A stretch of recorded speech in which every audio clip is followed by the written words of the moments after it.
Hey everybody, welcome back to the Junk World game of Apocalypse World 2nd Edition, one of my favorite games that I'm running for Looking for a GM.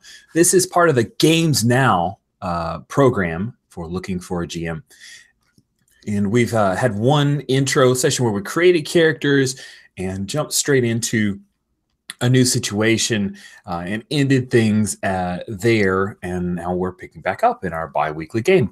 And so that is the short version of Junk World. The slightly longer version, Junk World, is inspired by movies like sorry if no one's seen it because it's not super popular, but Soldier, starring Kurt Russell, and also inspired by things like Battle Angel Alita.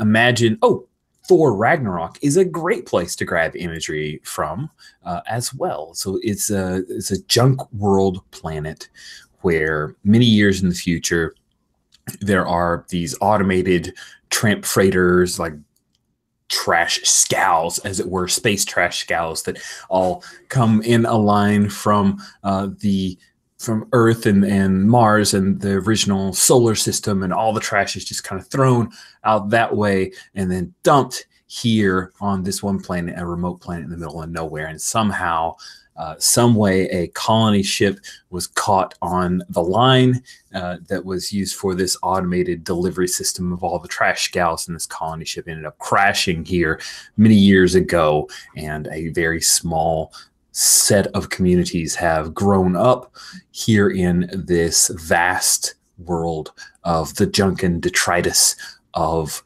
what our society once was.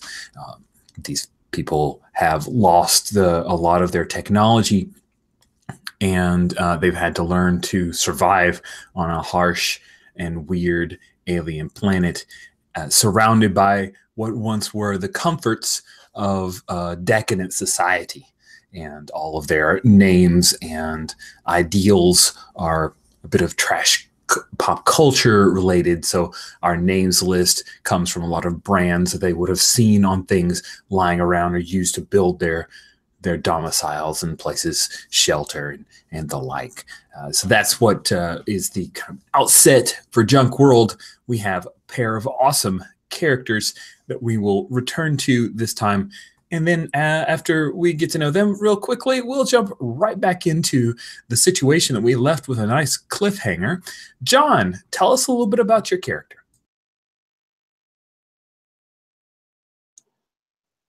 I am playing Rollo, the water bearer.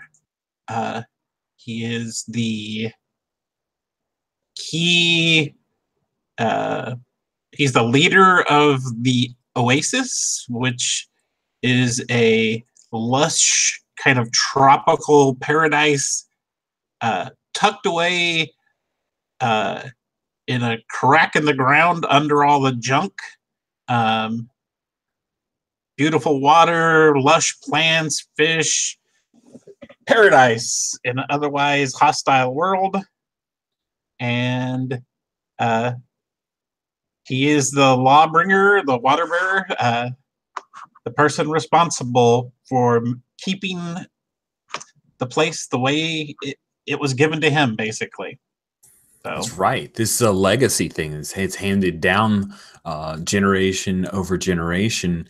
And he's a pretty heroic guy. I mean, Rollo here, you found out that there was some trouble out in the waste and above ground, and you didn't bat an eye and jumped in to head out and try to help your people. It's great. I love the heroism in Apocalypse World. I don't come in expecting it, but I love when I see it. No! Cookie! Uh-oh. You guys need to take a pause? Sounds like some dog and cat troubles. It's all good. Take care. Yes. Take care of your animals. Make sure they are okay.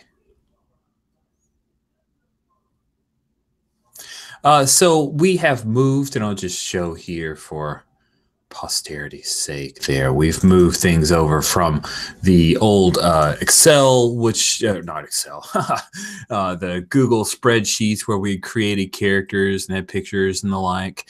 And we've moved that over to Roll20 just because I think it's something I've little easier to use. We have an integrated die roller, some cool stuff going on there. And we moved in. I grabbed some pictures for our NPCs. So Blackjack, Curly Whirly, and Butternut are 3 attached to Rolo, our water bearer. Panache is a member of the Bonded, who are the gang members, the security for the Oasis. And then last but not least, we have Chicklet, who was the driver of a driver in the caravan who was allowed to live mostly after the attack to be hurt badly and probably snacked upon. We'll deal with that in just a few moments. This right here is my handy dandy map of the area where you guys had ended up, which was a kind of under mountain or under dune area. Pitched tents are the dark orange and umber colors. There's an old wrecked Winnebago that had been drug into the cave, and then we've got a little bit of firelight because how else are people going to see? Everything going okay, John?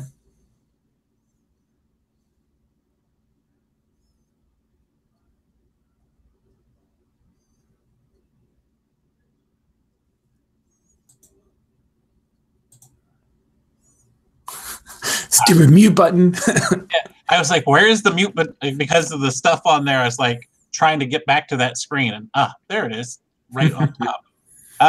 Sorry about that. No problem. Yes, the cat ran off. Nobody was injured, but okay, we're still doing the cats are getting adjusted to the dog. Okay. And she hasn't realized that they don't want to play with her. Poor thing. If an emergency ever happens and you guys need to cut short, we'll just reschedule and we'll make it happen. It's no problem, nothing to worry about. So if that does escalate and you guys need hey, you need to take the night off, we'll just reschedule. Not a problem. We'll just move the date, make it happen at a different time that's convenient for all of us. Cool. Pam, you got to get your blood up now, right? You get to run around and chase after some animals.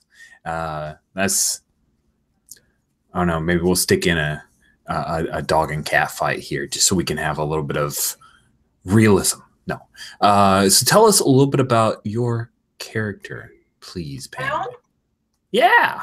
Yeah. Hound is our driver. And she is,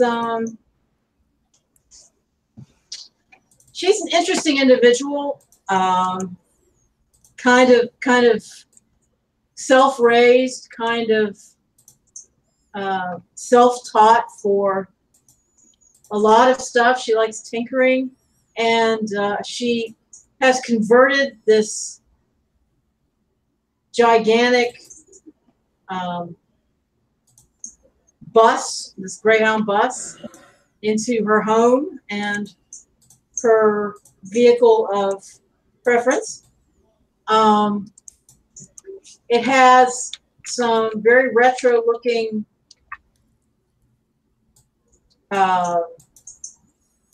artwork in it from when she found it on the on Junk World. So it has a very kind of retro style to her, and she's sort of enamored of those things.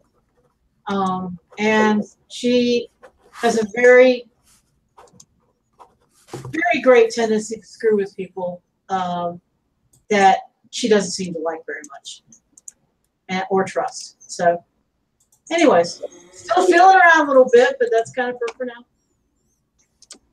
All right. Very cool. So I'm curious. So you're saying that when Hound found Gobstopper, the big bus, which I need to grab that picture. And Gobstopper is the name of the bus, yes. Yeah, when she found Gobstopper, it had art inside, and that's the art that inspired her current look.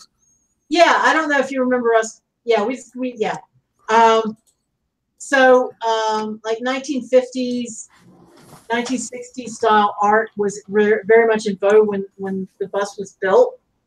So there was some stuff in the bus that was reminiscent of it. So she kind of picked that up, and then she's, there's junk all over the place on Junk World. It's kind of part of the ambiance.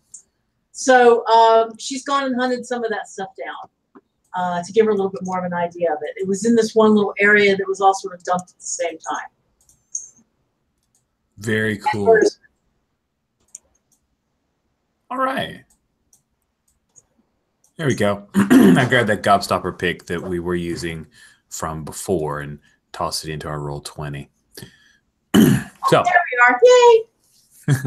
Hi, Gary. Now, in the last session, we had ended with, well, just to remind everybody and also to kind of spin things up for me, you guys have plenty at the Oasis, and often you will trade goods, fish primarily. And there was a car and a van that you had sent off to head to Sector 10, which is one of the nearby above ground places where people live and trade.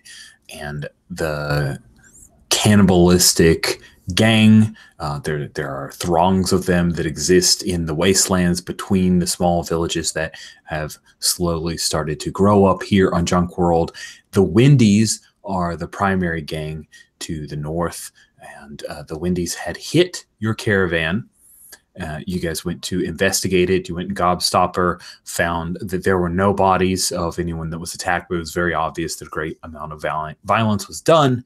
And Rolo, you kind of sorry, I started to go all monster hearts on us and say gaze into the abyss, but that's not what you did. You opened your brain to the world's psychic maelstrom and found where the Wendies were hiding, which was in a very large dune. And that's the map that I had shown before, a large dune where they kind of hollowed out and set in a superstructure to hold up the sand. They drug a Winnebago in there, and that's where they were keeping a lot of your supplies. You guys busted in with 8 members of the branded individuals who sworn their lives to the Oasis, and sworn that they would help to protect it. By protecting that, they also would follow your will, Rolo. So they act a bit like a gang, even though you're not a chopper or a hard holder. They effectively act like your gang for this scene. You guys went in, kicked some ass. You found Chicklet, one of the drivers. You also found that they had kind of carved into her right leg. It is useless and cannot be recovered. She will need she probably need that to have it amputated and use a prosthetic. But you grabbed her out of the crow's cage where they were hanging her up, pulled her onto Gobstopper. There was a member of the bonded group named Panache who was bit and by one of the wild Wendies before he fought them off. So he is bleeding pretty badly. The rest of the gang seems to be in pretty good shape. And so in a rush, you guys were loading things up onto Gobstopper, grabbed everybody, pulled Chicklet on board, and the last few moments of our session, Hound, you were pulling away. Gunfire has started, but Gobstopper is a beast, so you felt pretty confident that things were going, but it was rather hectic. And you are nearly out of the dune when one of the members of this gang of the bonded starts saying, wait, where's Rolo? Where's Rolo? And then boom, you bust out of the main entrance. There is, you see that they were trying to push an old dilapidated car that actually is on some flat wheels. They're trying to push it in the front to the main entrance there, that gap, to try to trap you inside. But you zip out, but it looks like they're going to try to push that behind you to keep you trapped outside, Rolo. Hound. And Rolo, you had dropped off of Gobstopper, and do you remember why it was that you decided to not go to safety, to go with your gang and everyone that you came here with? Why was that you decided to leave? Because you're evil. Yes, thank you. And specifically because there was a crying baby. The sound of crying. And on the off chance it was mealtime, another victim Rolo had to hop off. All right, so it is late at night. If you guys remember, you taken off in the late afternoon, and by the time that you found the dune, it is dark outside. So you have the light of the fire here. Up there are a lot of shadows that move across the kind of the iron girders that they have used to prop up this interior section underneath the dune. And you start picking your way through the tents. Rolo, there are windies afoot. Is this a thing where are you trying to sneak from like tent to tent, or are you just making your way straight to where you've heard the noise, not worrying about anyone that comes in your way? Well, trying to get to the sound as quickly as possible while there's still some of the chaos of the gobstopper swinging through there. But, as it's pulling out that gateway, I guess, and maybe people are starting to recover, then, yeah, he's not going to just stand out in the middle. I'm not going to stand out in the middle and, say, come at me, bro. So there will be moving to the shadow if necessary, but speed is of the essence. All right. Why don't you, just so I imagine that Rolo Smirnov's trying to pick a path, let's have you read a sitch as you're headed towards where you're headed. If you look on that map, you're headed towards the western side, someplace past the firelight is where you hear the baby crying. You believe it's from one of the tents, but I'll give you more. Yeah. Before you do that, I just realized that's the campfire. Sorry, I was wondering why Pikachu had headphones. Pikachu. Oh, man. Like, what is... Oh, okay. It's the bonfire. All right. Okay, sorry. Now I gotta fix my firelight and make it look more fire-ish. It looked like fire. She has Pikachu on the brain. Pikachu face planted.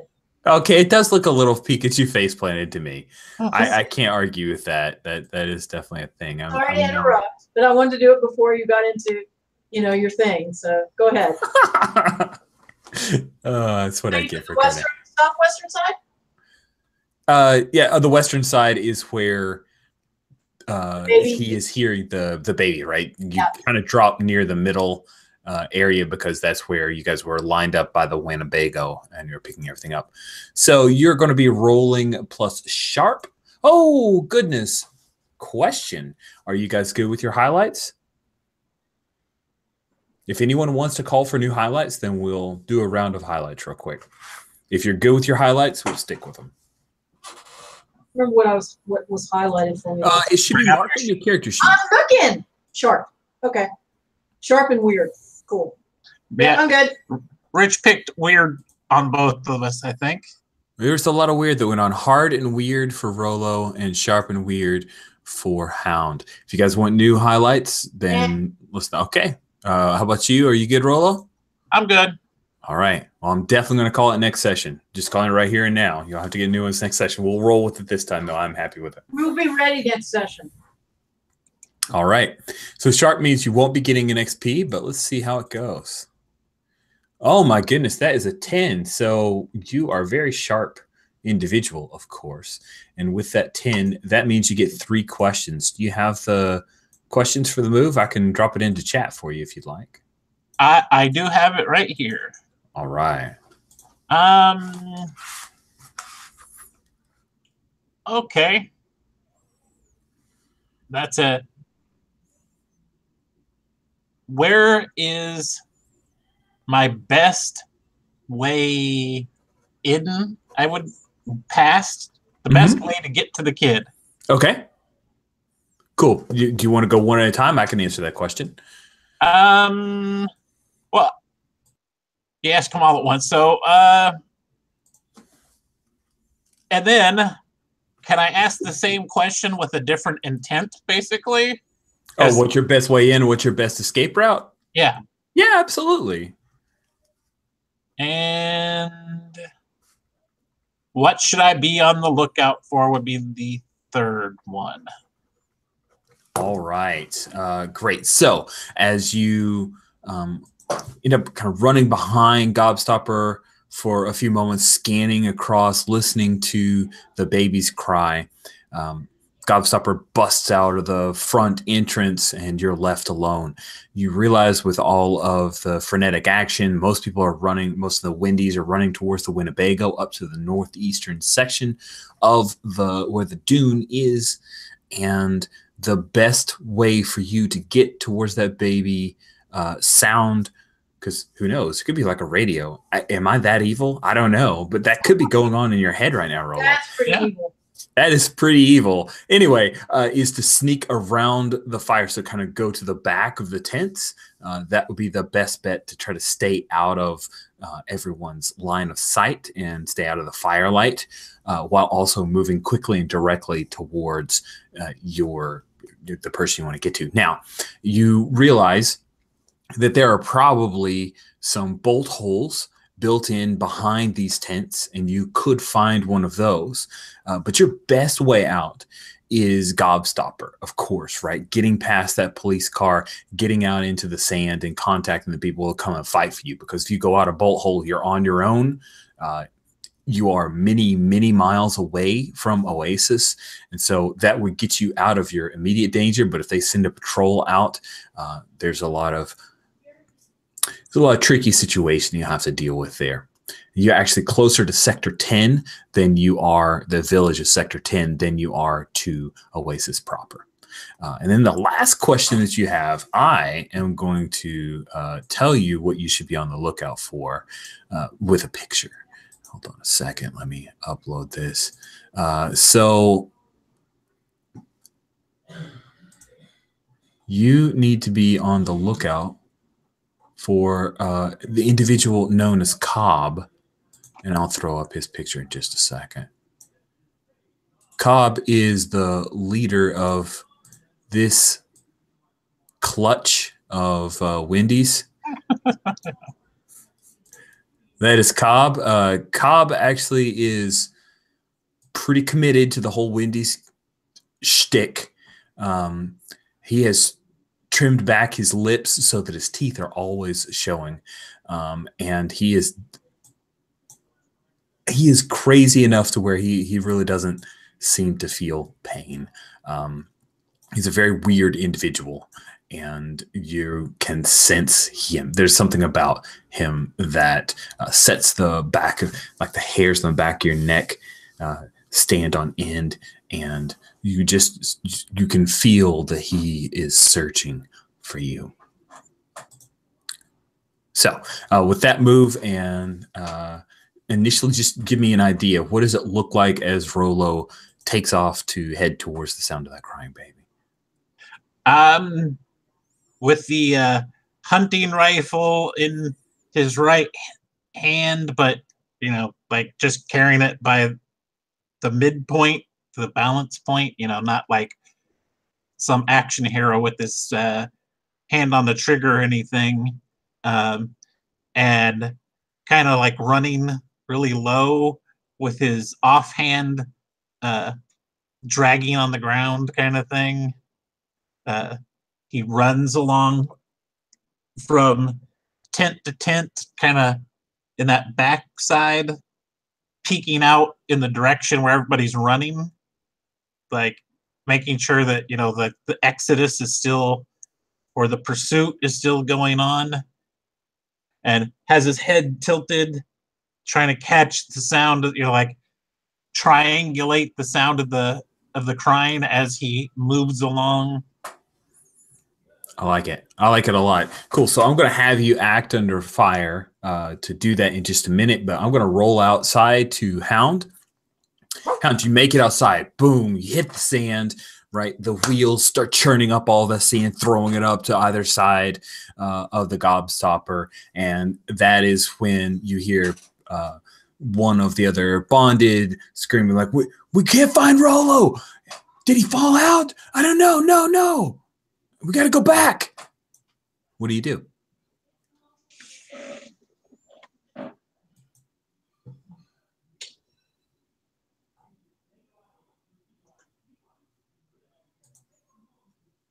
can't hear Pam. Are you talking? No, I'm thinking. I'm sorry. Oh. I was like, well, I'm wondering if I would be so unkind as to jam the brakes on or pull the emergency brake. I actually like that idea. Spin the wheel and pull on the emergency brake at the same time to do a kind of it sounds badass. Yeah.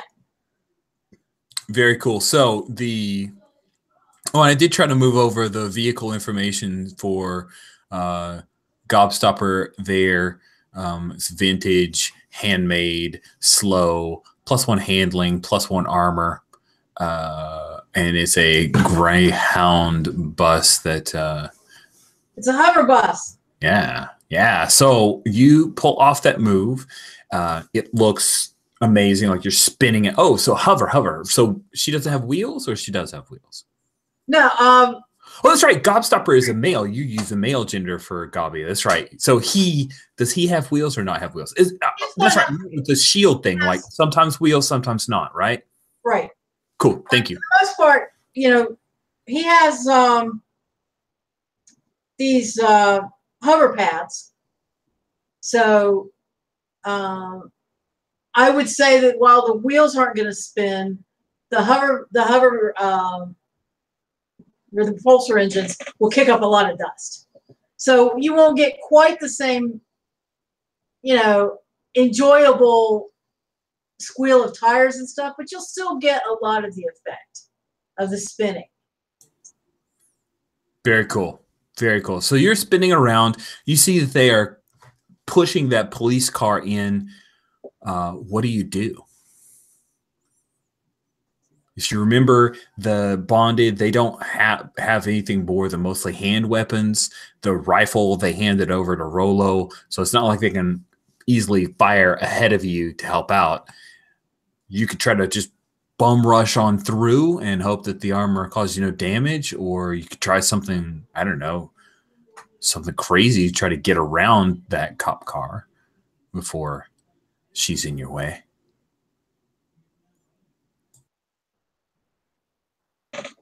There's part of me that was like, initially I was thinking, because I was thinking of like a marriage between when I was thinking about what Gobby looks like, I was thinking he was a marriage between the Nebuchadnezzar and the truck that Furiosa drove, right? That's a badass marriage. I love that. Yes, yeah. I remember us talking about the Nebuchadnezzars. But I didn't specify like a cow catcher in the front, but I didn't specify that. I would like to think that there was something that I had thought of in advance, because ramming stuff is probably one of the things that you want to do when you have a little bit more armor. Yeah. So I'd buy that. I want to like full power forward and just not try to get around, just go through.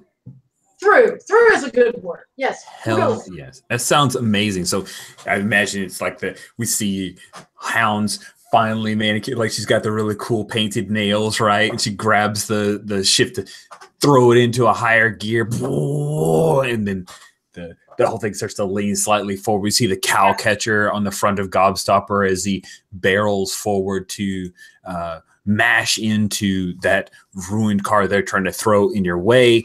So let's see you go ahead, and I think that you are. I think we are basically seizing by force here, right? You're trying to seize entry to this place by force. So let's have you roll plus hard.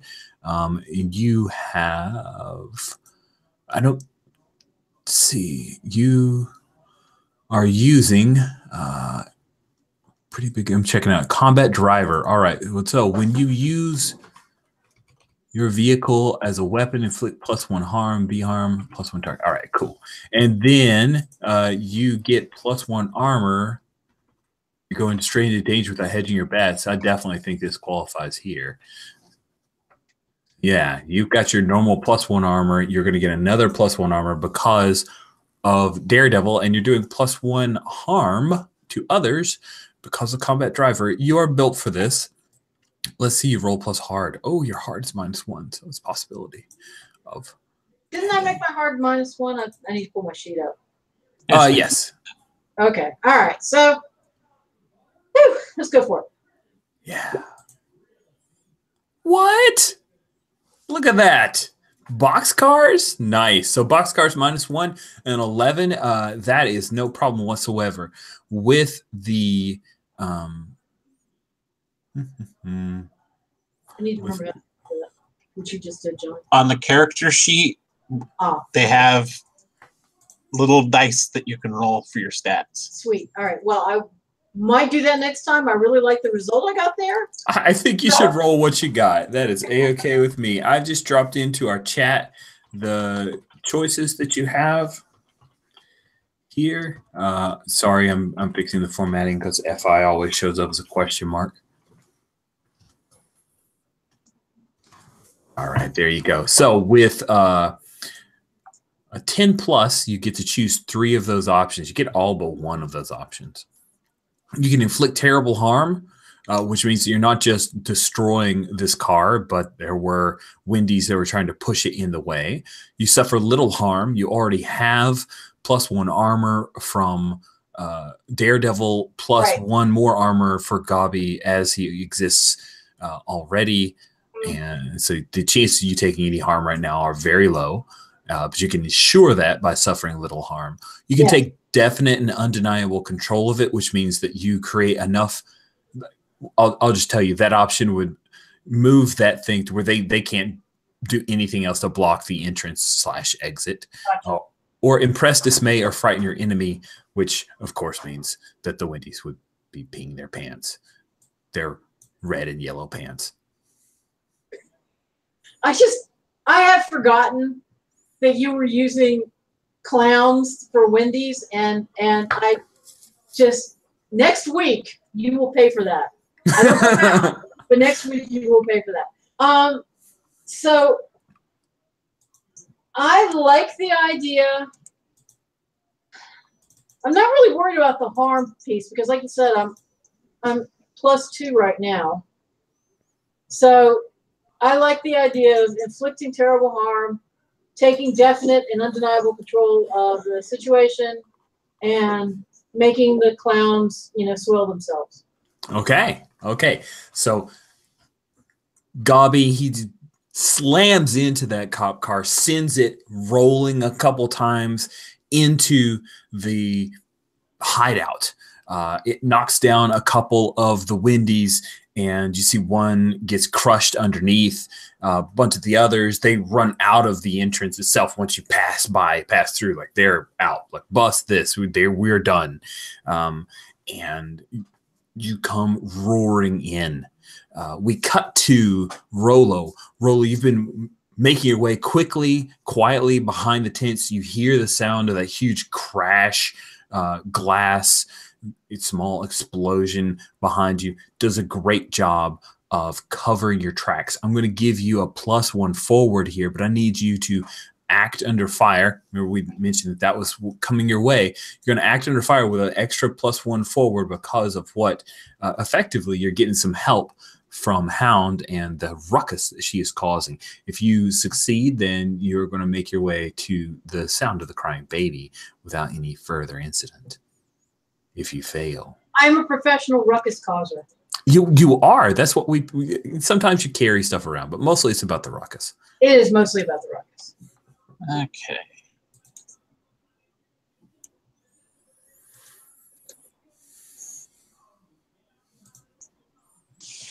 A 10 again. What is up with this? Man, this die roller loves you guys. You know what happens, right? Later on, it's going to suck for you. Just warning you. Okay, so cool was not highlighted for you, so that is just a straight up success. Fantastic move. You work quickly, quietly, kind of doing a quick jog from tent to tent. You see the others are coming out. You see Cobb. He's screaming, "Take that thing down! Get the RPG! Get the RPG!" But he has no lips, so it sounds differently. Just imagine what RPG sounds like without lips. I imagine it's like, RPG! Yeah, that's my guess. And he came out of the tent where you hear that baby crying. And he's running towards the firelight and disappears. So when you move into the tent, tell me, do you go in the front flap or do you actually try to cut your way into the back of it? Oh, he ran out. It's like, that's the scene. He runs out yelling, and I come around the corner and go right in the flap that he left out. Awesome. And just so we're clear, this is a tent it's like a store-bought tent, but it's old, soiled along some of the sides. There's one area that was patched over with a bunch of duct tape and a half-ass attempt to sew it closed with some kind of patch. And it's one of those that has the two metal stakes that hold up like a little front awning type deal. You duck your head in and step in, and you see this little baby. It's a little brown child of about maybe like 8 months. And it's lying in what looks like maybe it was a salad bar at one time back in the day. And there's a woman that's in there. She's not wearing any of the paint, and she has a brace around her neck, like a collar around her neck, and a chain that runs down to a stake in the middle of this tent. They're filthy rags used for bedding. The place smells, and there's just a definite unease that you feel as you come in here. The woman, she looks up at you, wide, wild, fearful eyes. She's very skinny. What do you do? I try to break that chain on the spike with the butt of the rifle. Nice, cool. So let's have you. I'm like, is this? Let's just have you go ahead, and this will definitely be a hard roll. It's trying to seize it by force, right? You want to seize her freedom by force by grabbing that rifle and breaking it. The good news, if I remember correctly, is your hard is highlighted, so you'll get an XP out of this. Pass or fail. If you roll another 10, I'll be like, what? Am I still +1? No, that was just the one roll. That was just the one from the ruckus, right? Okay. That is not a 10. That is not a 10. So the good news is it was highlighted, so you get an XP. You slam the butt of the rifle onto the chain. You feel the actual. So I'm at. Just so we're on the same page, this is like a wooden stock rifle. Yeah. Okay, cool. So the wooden stock snaps, but the chain starts to break. Like if you spend a minute or two pulling at it, you think you can pull it free. She starts like screeching though when you start to break that chain. And she moves to the corner away from you. You hear the jingle of the chain, and she's screeching as loud as she can. You're not sure if she's afraid of you or afraid of being caught trying to run away or what. And the baby's crying masks it a bit. But if Cobb is paying any kind of attention, he's going to hear that. What do you do? Shut up! But then grab the chain, like dropping like the broken rifle. So I grab the chain with both hands, and I'm pulling on it and kicking at the stake at the same time, trying to. Hell yeah. That's awesome. Awesome. So you're doing that. We cut away from you as you're furiously trying to free this woman who, for all intents and purposes, acts like she doesn't want to be freed or doesn't understand what's going on.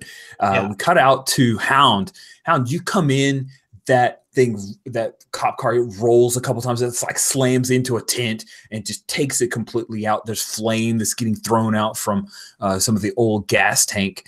It's like old, like sludgy gas there. So it's near the firelight, the Pokemon fire there, and you bust in.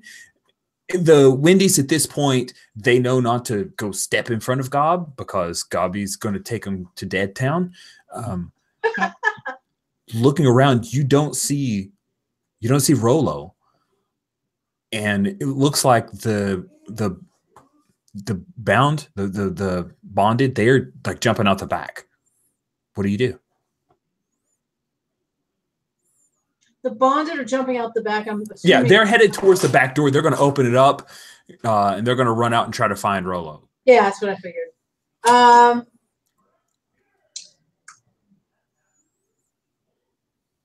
Well, I need to stay with Gobstopper because I don't want to leave him unguarded. But I will pick up my shotgun and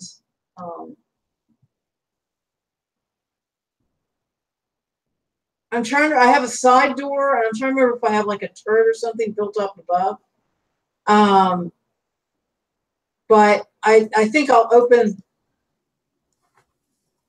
Well, wait a minute. Did they leave the back door open when they jumped out the back? You could tell them. You can definitely say like, close the damn door, and the last one out will do it. Panache is staying on board, Yeah, so, by the way. I think what I will do is open the door that's up front, and keep a foot in, and my back to the steel, so no one sneaks up behind me, just so I can keep an eye out and look around, see if I see anything. So Cool. I'm guessing that would mean I am. Reading a sitch. Reading a sitch. I was trying to remember the which part I remember. You don't have to tell me. You don't have to read out the move, Pam. If you just tell me what your intent is, I'll help you translate it into a move. No problem. You. That's kind of my job. That is no problem. So just so we're clear, 7 members of the bonded. I keep wanting to say like branded and then bonded. Like, which name is it? Because I'm going to write it down and try to memorize it. Bonded. Branded. It's the brandeds. No. They are the branded. The branded. Okay, there we go. Branded. If I write it down, it helps me remember it. They actually have brands. Exactly. I remember they had the brand, but I also thought that it was some kind of bond that they had. And so anyway, doesn't matter. It's branded. 7 of the 8 branded are running out. Panache, if you remember, who got the really bad bite, he's pulled a shirt off and is like wrapped it around in strips and it's blood soaked already. He's staying on board. He's got a machete. He's going to kind of watch your back, but he also has the barely conscious Chicklet. Do you have seats in the back of Gobby? Like, does he have any seats, bus type seats? If not, that's no problem. I mean, I've cleaned them out to put, living stuff in there. But yeah, of course, there's some seats. Awesome. So he's pulled, or they have pulled Chicklet up, and so she's sitting like sideways on one of the bus seats, like those kind of pleather vinyl seats there, and it's just blood just kind of dripping down from where they had cut deep into her leg. It hurts her a lot, but hey, she's alive. So you're watching the door and trying to get a read on the sitch. Go ahead and roll plus sharp. If you look in the character sheet, there is a little. I saw that. Yeah, you can click on that, and then I'll roll the dice for you.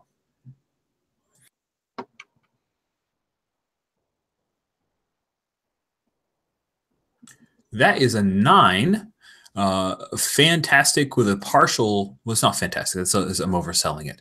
It's a mixed success with sharp, which is highlighted for you. So do go ahead and mark the XP. There's a little checkbox under the improvements checkbox, so you can mark the 3rd checkbox.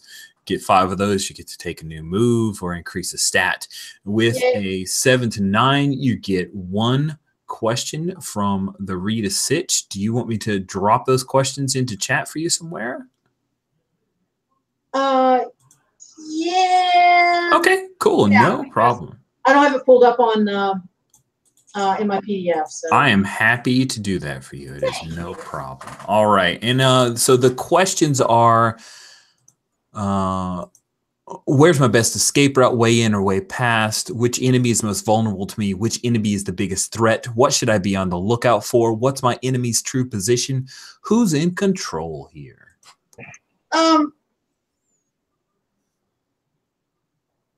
I know that the branded are looking for Rolo, so I would say that my job is to keep an eye out for them. So I'm going to look for who the biggest threat is. What the biggest threat is. Nice. So what the biggest threat is?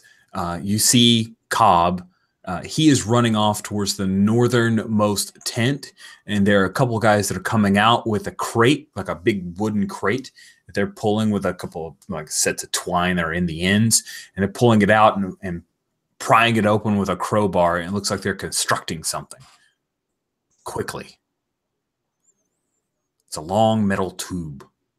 How far away from me is that? If you wanted to gun it past the fire, you could try to run those guys over, but you would need to act under fire, and if you fail, then they're going to construct that thing and take a shot at you first. Yeah, no. Well, they're probably going to take a shot at me anyway. Yeah, if you do nothing, they'll take a shot anyway. That's true. Yeah. So the reason why I was asking is because I have a really cool weapon, but it's a really cool short-range weapon. Well, you get close, you could definitely use it. You want me to cut away from you? Yeah. Awesome. So you come back to Rolo, hammer into that thing. Your rifle is, you're going to have to hold it. Like you can't use the stock. You can still use the rifle. She's definitely going to need to be cleaned. You're going to need to get a new stock, but eventually that chain gives way and you pull it out of the stake. The stake's bent over at an angle. The baby's still crying. The woman's screaming. And once she sees that she's free, she'll please, no, please. Just leave me, please. You're free. Do with it what you want. And then I take the baby. And shit. Nice. So you grab up the little baby, and there's a moment, Rolo, from the moment you pick up that baby, he stops crying. Like this calm grows over him. You're the water bearer, right? He's never felt a touch like this. So you head out of the tent, and then you see out of the corner of your eye that girl, she's coming at you. You think she wants to try to hurt you. What do you do? I would have picked up the gun, but I'm not actually holding it like a gun. Yeah, sure, but you've got the gun. I imagine you can one arm that little baby. That's no problem. Yeah. Well, she's dragging a chain. Yeah. She's skinny. I think in foot race, I think I'm going to win. So I'm going to bet on my horse. So you're just going to outrun her? You're just going to take off? I come out and Gobstopper's out there somewhere, right? Yeah. You can hear Gobby. So, I mean, I'm going to just flat out book it. And I'm assuming I might see my people, and I'll be mad that they got off the bus. So like, get on the bus, you idiots, get on the bus. As I'm running with the baby.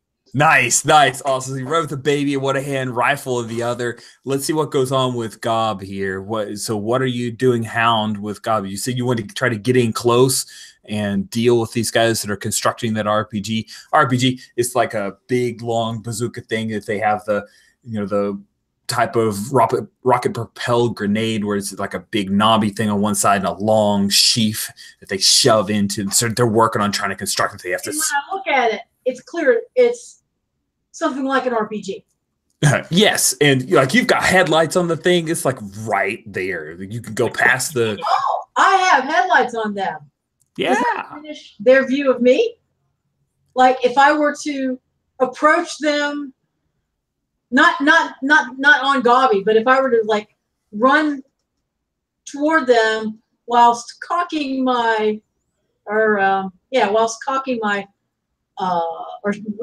chambering around in my shotgun. Oh, that is amazing.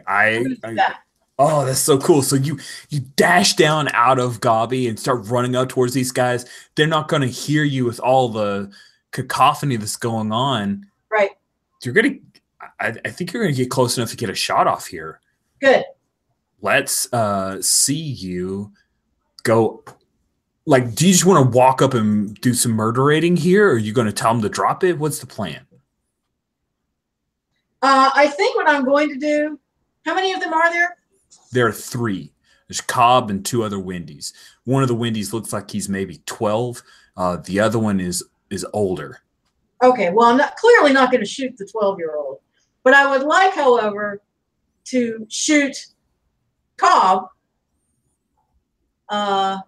without saying a word. That's amazing.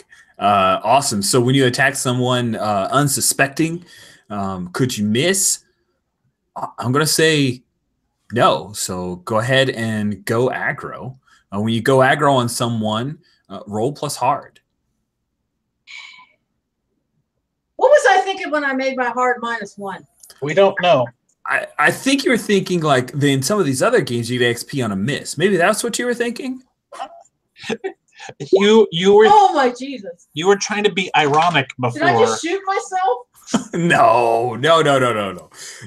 Okay, cool. So you come up and you fire shotgun blast. I would like to say that I fire because I was going to do this anyway, regardless of whether I hit something. I was going to shoot and then say, "Stop or I'll shoot." Here's what happens. Yeah. Murder in your eyes. You're going to take Cobb down and save Gobby and get the hell out of here. You start moving up on them. Cobb has no idea what's going on. Right. That kid just started to shove the grenade in the front of the sheath, and he sees the shotgun, and he jumps in the way, and you hit him full in the chest. And you see the parts of his back fly into Cobb. And he never looked pretty before, but now he's covered in the gore of one of his guys. And the kid falls to the ground.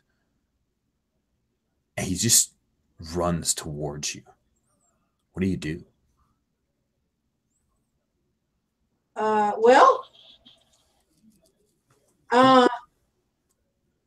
You see he's pulling out like this long skinning knife. So I'm trying to remember if my shotgun is double barrel or do I have to I think that it's got a reload tag to it. So it's a single shot. It's a single shot. So which means like a pump action. Maybe it's got the cool kind of action. So you just fired on him, killed one of the Wendy's. Cobb is rushing you. You can beat feet and try to get out of here. You can go to like a one-on-one combat and see if you can get that second shot off before he starts cutting on you. What do you want to do? Well, I'm not going to cut and run. So, well, he's the one with the knife, so he may cut. Yeah. I have a blunt weapon. The same joke. What's that? I know, John. You said you're not going to cut and run, and we're both like, he's got the knife. Because we're dumb and we're nerds. She'll like it later. I got it. No, it's not that good. It's not that great. Yeah. So,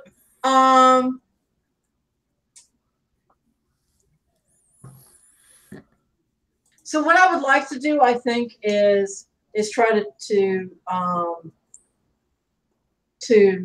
chamber another round. We'll see if I'm able to do that. All right. I am going to say that to chamber another round, you're doing something under fire. Yeah. Good news for you is that means you're rolling with cool, not with hard. Yes. That's very good news. Nice. Cool. So, doing something under fire with a 9 on the... Do something under fire on a 7 to 9. You flinch, hesitate, or stall. I offer you a worse outcome, a hard bargain, or an ugly choice. If you want to shoot Cobb, he's going to get that knife in you. He's going to cut you. If you're willing to take that harm, then you will be able to unload 3 harm on him. Oh, that seems like a good tit for tat. So You're going to suck it up? All right. Bam. So he He comes in and he stabs you like right here in the arm. You can feel it dig underneath the collarbone and cut into the meat. You take 2 harm. If you have any armor that would cover you, then that would knock it down to a 1 harm. And you'll need to make the harm move. You fire, you hit him right in the gut, and he falls down to a knee. And the other guy is stuck between, do I finish the RPG or do I go attack this girl with a shotgun? So there's a moment where he hasn't made that decision of what he's going to do, take out Gobstopper or try to take you out. Let's have you roll harm move. So the harm move in this is whenever you take harm, you roll plus the harm taken, and you roll 2d6. So if you look on the character sheet for Hound, what you're going to need to do is you've gone from 0 harm. It's on the upper right-hand corner there. You can click on the radial for 6. Okay. And then there's that little roll button above it in a suffer harm. Go ahead and click that. You want to roll low in this one. Okay, so input value is harm 2? You had 2 harm, and it's basically 2 ticks. So you went from 0 to 3, that's 1 tick, and 3 to 6, 2 ticks. Okay, but when I click on the roll button, it says to input the harm. Oh, sorry. I hadn't actually hit that button before, so I didn't know they asked you that question. Fine. So yes, we'll see what happens. The harm's 2. Yeah. Wow. Okay, so the bad news is that a 10 is bad for you. Yeah. Yeah. I think it's funny that it says succeeds. No. Yeah, they really should work on that one. That one's you get excited when you see you succeed, but then it turns out no. Hold on a second. So under harm and healing moves, when you suffer harm, you roll plus harm suffered after armor if you're wearing any. Let's just double check. Because it would take you down to a 9 if you had any armor. So let's make sure. Did you have any armor? I don't think you did, but I'll rather double check. I don't think I. Sawed off oddments worth 4 batter. Black leather jacket, black leather pedal pushers. I love the pedal pushers. That's awesome. Yeah, that is not armor. Okay. That's not armor. I look good though. All right. So on a 10 plus, the MC can choose 1. You're out of action, unconscious, trapped, incoherent, or panicked. It's worse than it seemed. Take an additional 1 harm. Choose 2 from the 7 to 9 list below. I have no appetite to take you out of action at this point. So I think that what you are going to do is, yeah. So he stabs you in the chest. It hurts. Your hands twitch and the shotgun falls to the ground. You can reach down and pick it back up. But while you're doing that, you see that guy, the third Wendy, the only one that's left that has the RPG, has made his decision, and he's going to fire on Gobstopper. And so he pulls the trigger. That's a hard choice, my man. Yeah. So pulls it up and he fires it. You see that RPG fly past your head towards Gobstopper. So we cut back to Rolo. Rolo, you've gathered your guys. The branded are all with you. You give them that angry look. You've got the baby who's not crying anymore. The woman's chasing after you, but you see one of your branded notices this. It is Majestra, and she comes out and she tackles that woman to the ground and then just jumps back up and runs after you. She doesn't even hack her up. She just basically knocks the living crap out of her, knocks the wind out of her, and then jumps up and runs after you. You're headed towards Gobby. You see off to the left, this RPG comes streaking across, slams into the front of Gobstopper. The glass, the front glass, like the protective glass there, cracks. Flames shoot over the side. And whatever was in this grenade was an incendiary rather than some kind of frag grenade. The explosion throws you guys to the ground.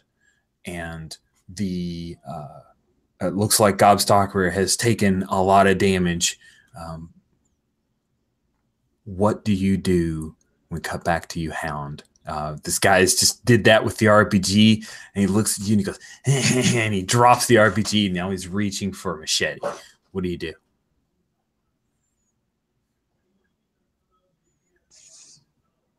Did I succeed in chambering another round? Yeah.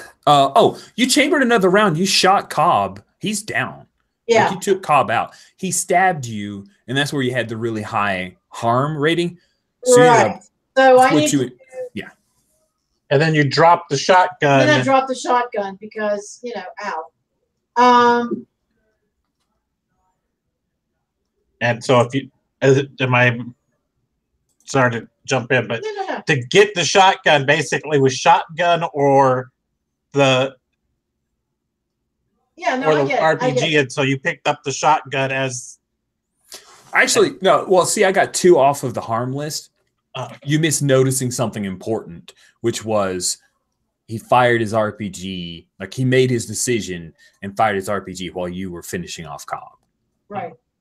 That was the second of 2. So you dropped something that you're holding, which was the shotgun, and then the RPG goes past you and hits Gobstopper pretty hard. Hey, he's tough. Who knows? Who knows? Sounds like a lot of repairs needed. It does. And it might be just because it's a Wendy. I just want to kill him. All right. Let's see you act under fire to reach down, grab that shotgun, chamber another round before he is able to get up on you and try to. Well, hopefully I do it better than I did the last time. We'll see. So this is under fire, you said? It is. So you're rolling plus cool. That's another partial success. Awesome. Man, if only you had cool highlighted, you'd be racking up all this XP. I would be. Sweet. So you're going to take another harm from the machete, but you finish this guy off. So he comes up, he slices across, he hits you in the forearm, cuts you. You're going to take 1 more harm, but you finish him off. So make 1 more harm move. This was a +1, so the modifier is a 1. Okay.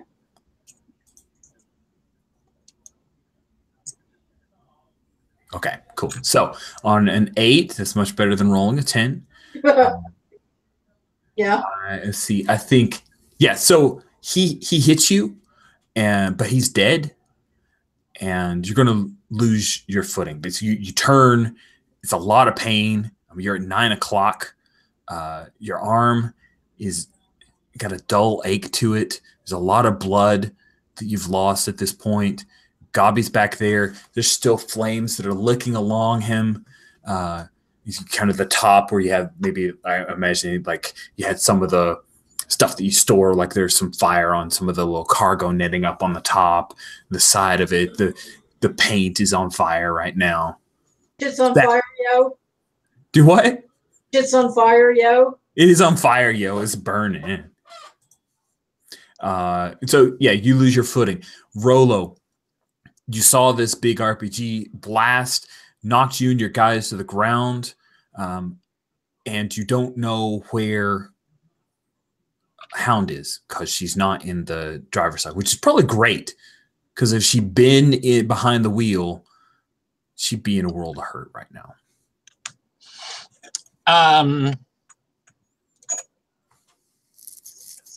Well, get everybody in, basically. I mean, that to make sure everybody's in. But Jestra looks at you and she says, "We actually want to go in there? Does it even work?" If it doesn't work, you better come up with a really good plan to save us from all these people. Nice. From inside, Panache is like, "Get your asses in here!" So yeah, I mean, it's like on the bus. I don't care if it's on fire. On the bus, They're not going to go in that side door. They'll go in through the back. You hear more smatterings of gunfire. It's dying off. Majority of the Windies have either been hurt, been scared away, or are lying dead in here. But you said I noticed that she wasn't in Gobstopper. She is not in Gobstopper. Before I got in, I noticed yes, she's not in there. Like the door's open. Yeah, well, because the RPG hit the front, and so if she'd been behind the wheel, she would have gotten hit, and it was empty at the time that they hit. So yeah, I'm like pushing everybody in, and then you do the whole climb up on that. I'll climb up like on the because it's elevated. It's a big honking vehicle. You climb up and hanging on by the door handle kind of thing that you hoist yourself up off the ground. Baby in the other hand, looking around for Hound, and I'm like, Hound. Nice. Hound, you fell from the pain.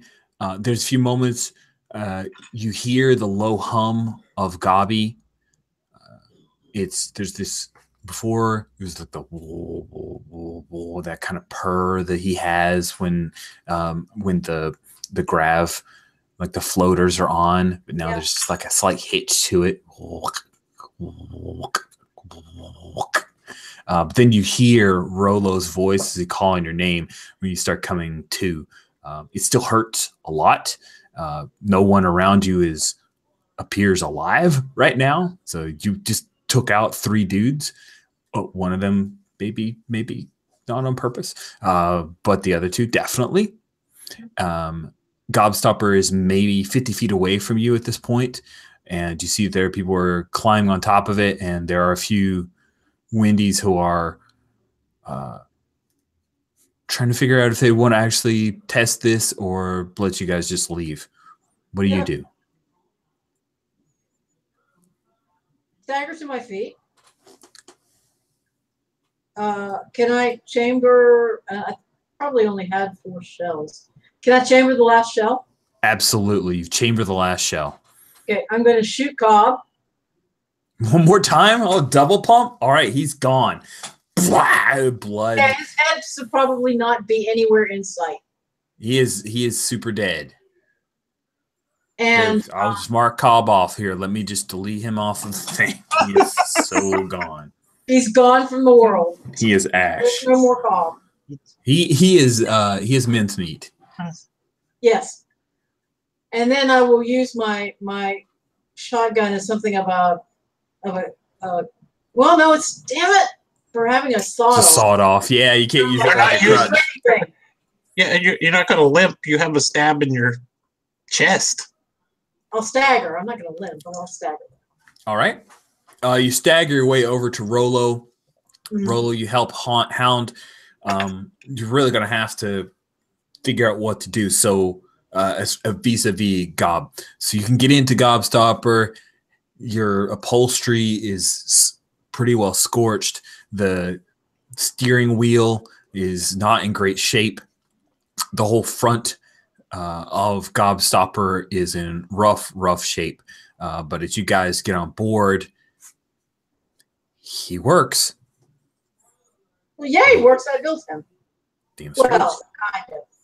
I modified him. What do you do?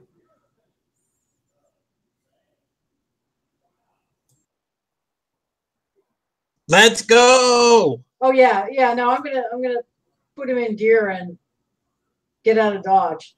Cool. So you throw him in gear, pull another little 180 there, and head out. And the Windies, the fight is out of them. They do not pursue you guys. They have taken some heavy losses. Their main alpha of this little pack is gone. He has become one with the meat of burgers. And you guys take off and you ride on. Where are you headed towards? Do you want to go to Sector 10, which is the closest place to you? Do you want to ride on through the night towards Oasis? There are no active gangs in between you and Oasis that you're aware of. So it should be relatively safe, but you're traveling through the night, which always has some danger to it. Well, so here's the problem. I don't know how this works, but I'm 3/4 of the way down. How far am I going to be able to get before I feel like I cannot drive on? That is a great question. So I would imagine that you would need Sector to. 10 sounds good. Sector 10 sounds good. Awesome. So then that's where you guys head. Let me switch over and upload the map for Sector 10. I'm going to open up a new map. So give me a sec here. I'll create a new. Okay, well, if you give me a sec, if you guys chat, I'm going to be a horrible person and feed my addiction, step away from the computer. Why don't we take a few minutes break? Let's take how much time you want, John? You want 5 minutes, 7 minutes? 5 minutes. Well, 7 minutes on the outside, but yeah. Okay, let's take 7 minutes. I'll have a Sector 10 map up for you guys, and we'll pick back up with you rolling into Sector 10. Okay? All right. Thank you.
Hello.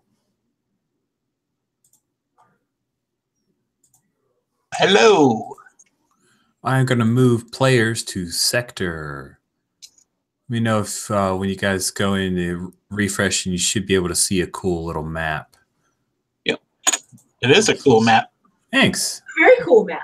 Buddy of mine made that. I like it a lot. So you guys know this stuff, so I want to remind. I'm telling you, but your characters are well aware of this stuff.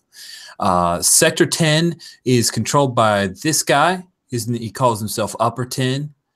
Upper 10 claims to be the descendant from Upper 9, but nobody who's around knows Upper 9. He's kind of old.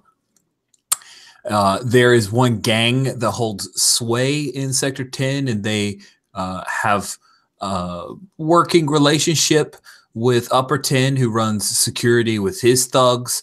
The candy bars are the gang that they're scrappers primarily, but they will get into fights.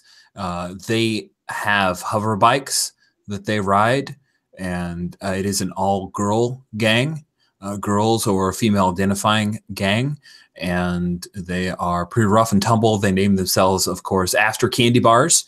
So they're led by Clark.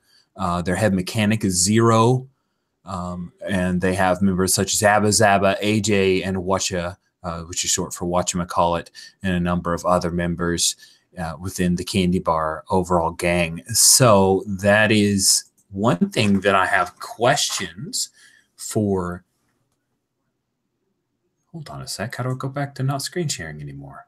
Aw, come on. Stop doing that thing. All right, hold on. Did I break it? Did you break it? I can't stop sharing. It's weird. How do I pull it back? I've had this problem before. Sorry. All No right. problem. That's tech.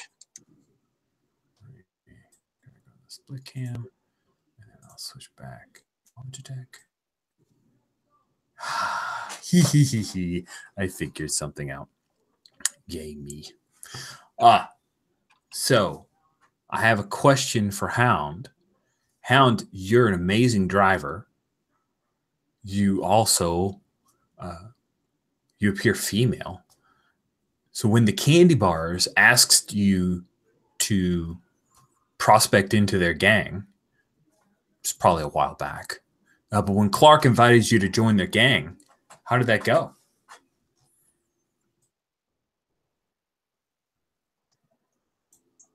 Well, clearly I didn't join. Exactly. So I'm sure I said something snarky. I'm trying to think of something that would be snarky about candy.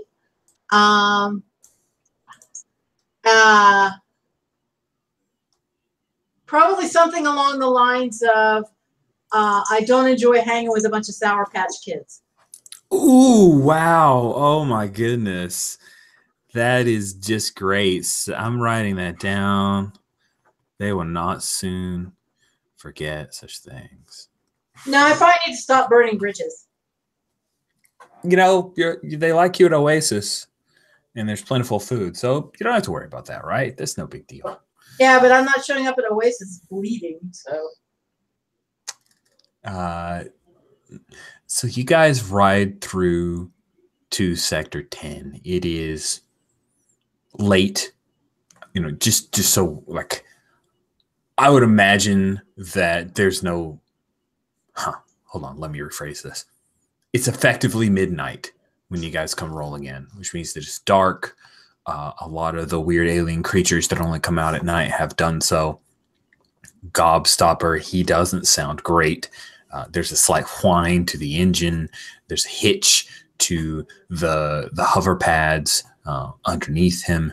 And you've got a couple of places that you know you can get the work done. Candy Bar's garage is the best place to have work done, but Upper 10 has access to a lot of tech. So Upper 10, as well as Sector 10, this village gets most of their work from, they have a place called Firestone, where they clean a lot of the junk that's found and recondition it. So they have a good amount of technology here. It's all patched work together. They even have a working radio station. So there's a junk radio tower here. And there's a guy that's broadcasting. Even now, he's playing some music. So Rolo, what kind of music is playing on the radio of Gobstopper from Junk Radio as you guys are pulling in? What's the kind of music that you hear? I'm gonna go with something. It's Indian pop music. Oh wow! Like Indian hip hop. Oh wow! So it's like Hindi hip hop. Hindi Nice. hip hop. That is cool. They were indie before it was indie. They're like hipsters in a way, but not at all like that. Awesome. I love the idea. Now I want to go find some Hindi hip hop on YouTube. I'm sure it's there. I'm sure it is too, and I want to go look too. All right, assignment to in the next intervening 2 weeks. All of us must have heard an Indian hip hop style. I know that there is a Native American hip hop I heard on an NPR show once, and it was pretty cool. Sorry, I tangented my tangent. So the technology, reconditioned technology, is kind of the trade here at Sector 10. In fact, most likely your caravan, as they come here with fish and goods to trade, they're going to trade for tech. So how much has Rolo dealt with the people of Sector 10, Firestone, and Upper 10? Personally, Mm-hmm. I don't know that he's ever been here. Oh no, we've determined that he's left before, right? Yes.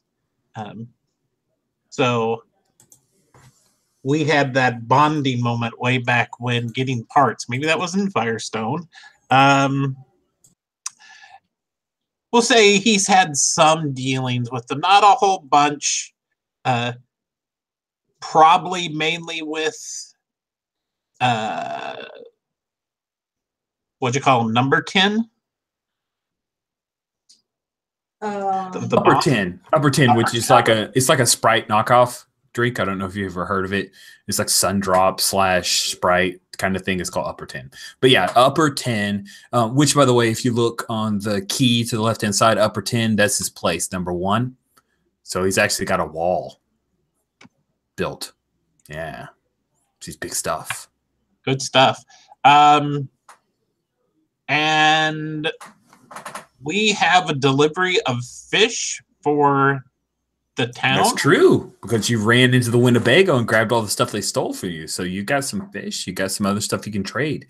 I'm going to say that you have 2 barter right now from the stuff you recovered out of the Winnebago. So, I mean, I don't tell Hound where to drive. Gobstopper is her business. That's right.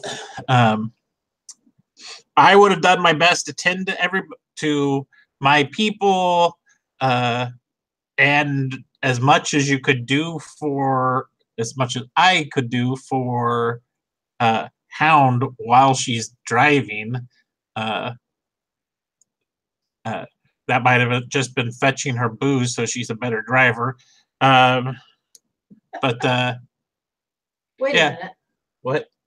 I'm a better driver when I'm drunk? Possibly them being in incredible pain. There's probably a balancing point there. Yeah, I would think.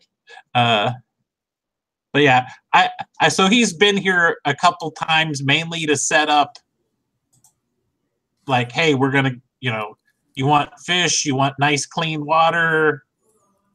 We have both of those. Fresh vegetables occasionally. not often to spare, but sometimes if you give us good enough stuff, maybe we can do the fresh vegetables.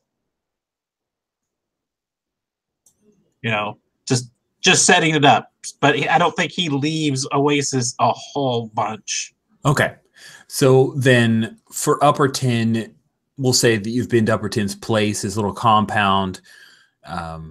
He has a lot of reconditioned tech, some of the nicer stuff he keeps for himself. Upper 10 has 5 or 6 wives at any given point. He has his own guard. A lot of them stay in the compound, but they also are ostensibly, they patrol the market. They're not really cops, right? If it's outside of the market, then you really need to barter for them to help you out if trouble comes your way. And while the candy bars are here, they don't work directly for Upper 10. They're not really cops, but they exist, which means that the Wendy's aren't going to come sticking their nose in here unless there's something really motivating them. Does that make sense to that political situation? Yes. Jive? Me. Yep. Awesome. And of course, we love the candy bars, those little Sour Patch Kids. Where is it that you want to pull Gobstopper to? Tired, wounded. Upper 10s, I think. Okay, cool.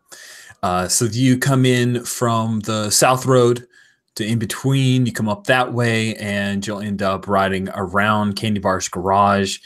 You see they've got a few barrel fires going. You can smell that you can smell the spicy rat on a stick that they're cooking up over a few. They're drinking some alcohol. They ferment their own different, like they have some kind of shroom alcohol that they've figured out how to make. So it has a little bit of psychedelic properties as well as properties of alcohol. And so you guys pass by all of them, and you get a few eyes as you pass by in Gobstopper, and you're pretty tired at this point, and there's a lot of firelight. But you think that maybe they're pointing at Gob and seeing how he's messed up pretty bad. It's probably pretty funny to them, you know. Funny. Serves you right kind of conversation they're probably having between themselves as you pass by. You come up around on the western side of Sector 10 and curl up to Upper 10's compound. The compound is a lattice work of old fences, razor wire, a few vehicles that are stacked on, like crushed vehicles that are stacked up high in certain areas. Then there's a front gate that they can pull back. So you head around to the gate area, and there are a couple of guys that are just hanging out front. We'll say the Haribo is the guy that you see. He's wearing some kind of, like, he's got a skull cap on that was some kind of weird alien, like lizard type animal that he's skinned and made it into his little skull cap, and some patchwork armor, very Road Warrior like, you know, black lacquered painted shoulder pads, football shoulder pads, and some kind of BMX style chest protector in front of that. He's got a spear that's a long pipe with a knife that's ratchet on top. And you see that he does have he's got an old Colt 45 in a makeshift holster at his side. So he sees you walking up, Rollo and Haribo. I'll just stick the name in our chat. Haribo says, "Awfully late, Rollo." They pull open the gate. He gestures for you to come in. Hound, are you with Rollo right now, or did you stay in Gobstopper? I think I stayed in for the time being. Okay. Doors open so I can see out, but We had to clear up a situation with the Wendy's. Oh, Flick, man. Wendy's. I'll go rouse Upper 10 if you want to stay here for a minute. You guys need anything right now so I can tell Upper 10? If you have somebody who's good with the healing be handy. Some people have been injured. You know that'll cost. You got barter for it? We got a shipment of fish. Oh yeah, I love those fish. I'll be right back. Hey. Why don't you start bringing your wounded in? We got a couple places we can put them in the shacks, and we'll work on that. You start bringing them in. I'll tell Upper 10. He takes off at a bit of a jog, and you guys will kind of smash cut a little bit to. If you remember, you've got Chicklet, who is in really bad shape. You've got Hound, who is in really bad shape. And then you also have Rich is forgotten. Panache. Yes, Panache is not in awesome shape himself. He's probably the best off of the three. You got some bumps and bruises from your guys. They were in fights, right? But they're not going to complain about it. The branded are pretty tough, right? They're not the kind to worry so much about that. You are brought in, Hound, with the other two and set on some mismatched couches. The cushions still have a little bit of like spring to them. This is a area that's made with like concrete block walls. It's actually relatively well made, and you can hear the sounds. I'm not sure if you would be able to identify it, but you, Pam, can. The sounds of Donkey Kong in the distance, as well as the sounds of a pinball machine. There's a heavy smell of alcohol in here, and then kind of a low amount of smoke from some kind of hookah. So you guys are arrayed in these couches. We'll say, did you leave most of the branded outside? Because if you bring a bunch of them in, Rolly, you realize that Upper 10 might get a little bit nervous, but you could do that if you want to say you need some protection. It's totally up to you. No. I brought in the wounded, and maybe that's two, and like one of them. Okay, cool. Say Majestra is in here. Awesome. All the rest of them are out, basically hanging out with the gobstopper, just to make sure everything stays on the up and up out there. Yeah, I mean, I don't want him to be stripped for parts. And we don't want him to be stripped for parts either. Cool. So most of the branded are out, keeping an eye on Gobstopper, making sure that nobody like the candy bars come around and steal anything off of it. And Upper 10 comes out pretty quick. You've just now gotten everybody settled when he comes walking out. Upper 10 stands about 5'3", 5'4" if he wears platform heels, which he rarely does. He'll be played by an older Joe Pesci. He's a deal maker. He's also good with tech. Like, he's not necessarily the guy that will go in and fix a bunch of stuff, but he knows what needs to be done. And so he can call BS on stuff, but he can also tell you what really needs to happen to get things the way they need to be, if that makes sense. Yes.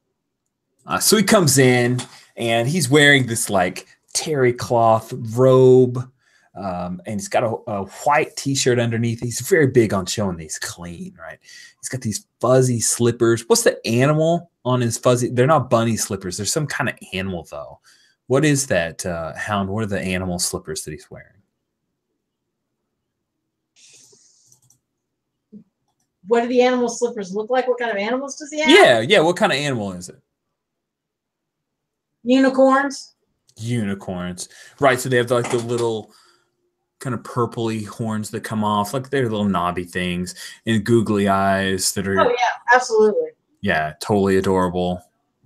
And that's Upper 10 as he comes walking in. He comes in with a girl that walks in. It's like slightly after him. She's wearing a low-cut dress that she's just thrown on. You see she's got a bunch of tattoo work along her upper chest and the base of her neck. She's attractive, but she's a slightly distant look to her. Upper 10 says, well, shit, Rolo.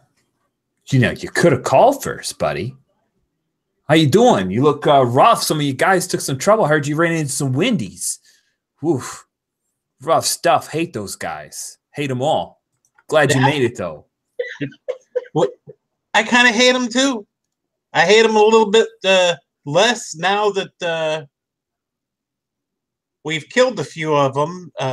But, yeah. Glad to be here. Didn't mean to wake you up. It's all right. Yeah, anytime we can deal together, you know what I'm saying? So I heard you got some fish for me. That sounds great. You mind if I have a couple of my guys get that stuff out of the back? Oh, Hound. Oh, my God. You look terrible. Girl, you look rough. Oh, you know what? I already told one of my guys to go get Carefree. Carefree's going to come over here, fix you up, all right? Stitch you up, give you some stuff, put you on the sauce, just bliss you out, all right? Okay, thank you. Yeah, go ahead. Get the few barrels of that stuff on Gobstopper. All right. So you ran into, he barks a few orders to his guys. The girl, she comes around and sits on the couch near you, Hound. Seems to show some interest in checking out what your wounds are without touching it. Like, she doesn't touch you, but she is sitting on the couch where you're laying across it. So she has encroached upon your personal bubble a little bit. What do you do?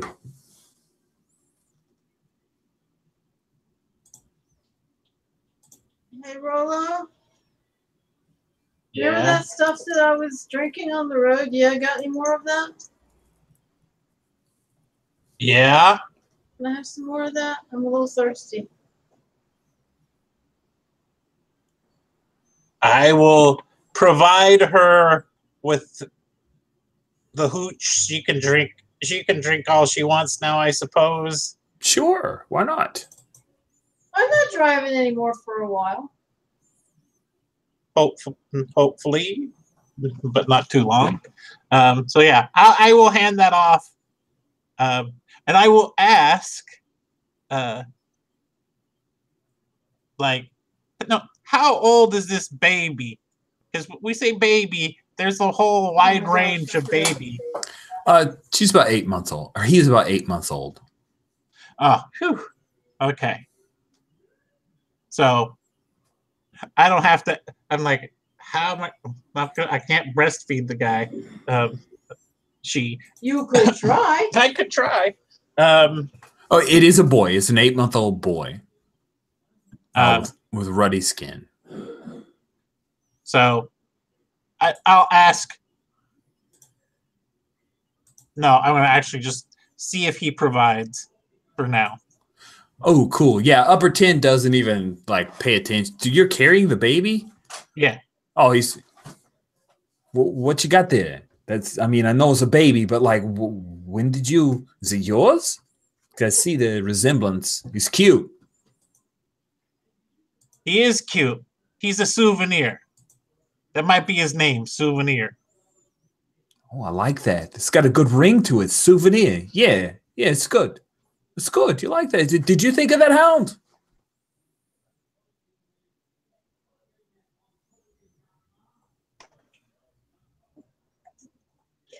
You need to turn on your camera when you're doing your long pauses so he knows you're talking. I do get nervous. I'm like, did I lose her? You can see, yeah, you can at least see me.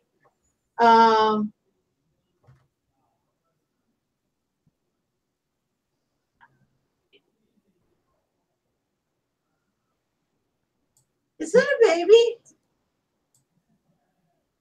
Wow, you are really hurt. That's awesome.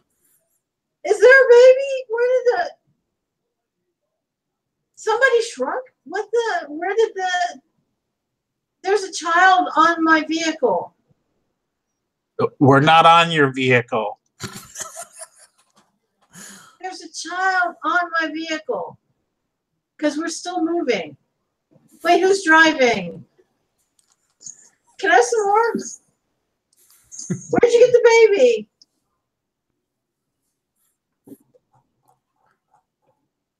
Majestra, could you get me some water? Sure, boss, no problem. and I will take the booze from the drunkard. You're no fun. Bring that back. All right, so Head of the arm, see what you think of your chest. No, babe, you got a boning knife. A nice, wicked, thin, carved meat from bone knife thrust through you. Well, I also got a machete to the arm. yeah, That was the aftermath. that was hit number 2. Oh, that's hit number 2. I think the Yeah. one puncturing through you is worse, though. Oh no, for sure. But that's the last one I remember, so you know. That's always the last one that you remember the most, right? So after a while, Carefree will show up. She is the doc here for all of Sector 10. She isn't. She doesn't really have the bedside manner of Curly Whirly, nor does she have the religion. She'll come in and she heads over to. Let's see. She walks in. She looks like she's. Oh, do you guys remember the original Matrix? Switch, the one of the members of the team. Her name was Switch. Yeah. She looks like Switch. Not like this. Not like this. Worst. I felt so bad for Switch. I really liked that character. Like, I had a whole lot of headcanon for Switch, and I was very upset when, like, yes, I was agreeing, like, not like this. But anyway, so Carefree looks like Switch, looks around, says, that one's leg's going to have to be cut off. I'm going to bliss you out, she points to you, and we could probably save your hand. So I'm going to work on you first, and she points to you, Hound. You look drunk, so this won't hurt much. I'm going to sew you up, all right, girl?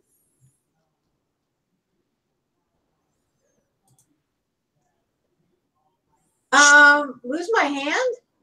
No, she's going to sew you up. She says, great. Thank you. Great. Okay, so she sits down, and she'll look up at the Brandon. Hey, or she'll look up at you, Rolla. Somebody going to need to hold her down because I really don't want to get hit in the mouth. Am I going to need to hold you? I'm going to need to hold you. Yeah, probably. Okay. So I'm curious, Rolla, how do you hold Hound down while Carefree sews up the wound in her chest, kind of cleans it up a little bit, and then sews it up, and then sews up the several stitches in her forearm? I mean, she's on a couch. Yeah. Just sit on me. Well, as good as I can, I got to sit on top of her. That'll take care of most of it, I would think. But right. not like I'm going to actually like put as much as I can, straddling her so I have control of her arms. Nice. I like and I can actually take some of my weight off of her, so she doesn't have like a full grown man like sitting on her chest with the chest injury making it go. That would suck. I see. These sound effects are the best.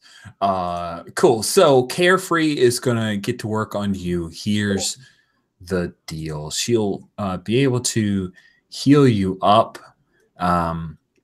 She can take you to 6 o'clock, but you need to make a choice. If you're willing to get blissed out for a bit, meaning to get zonked out for the rest of the night, and then most of tomorrow, we'll fast forward. Don't worry, I'm not going to make you not have anything to do. But if you're willing to allow her to bliss you out, which is to give you drugs that will help you to pass out, then you will be knocked down to 6 o'clock, which will heal over the course of a few days, as long as you don't aggravate it and run around. Or she can not bliss you out, and you can stay awake, but you're going to heal much, much more slowly. Bliss. All right, cool. Drugs. Yeah, she cracks this little plastic tube, and there's some dust in it, and she has you sniff that for a little bit, and then the world goes away, and she gets some meat mesh, and will sew you up, and then she moves on.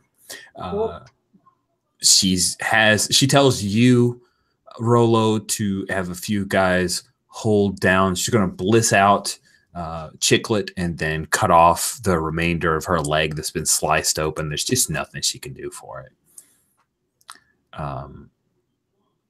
And then she'll work on Panache, and Panache's his hand's gonna be in rough shape, but she doesn't need to take it.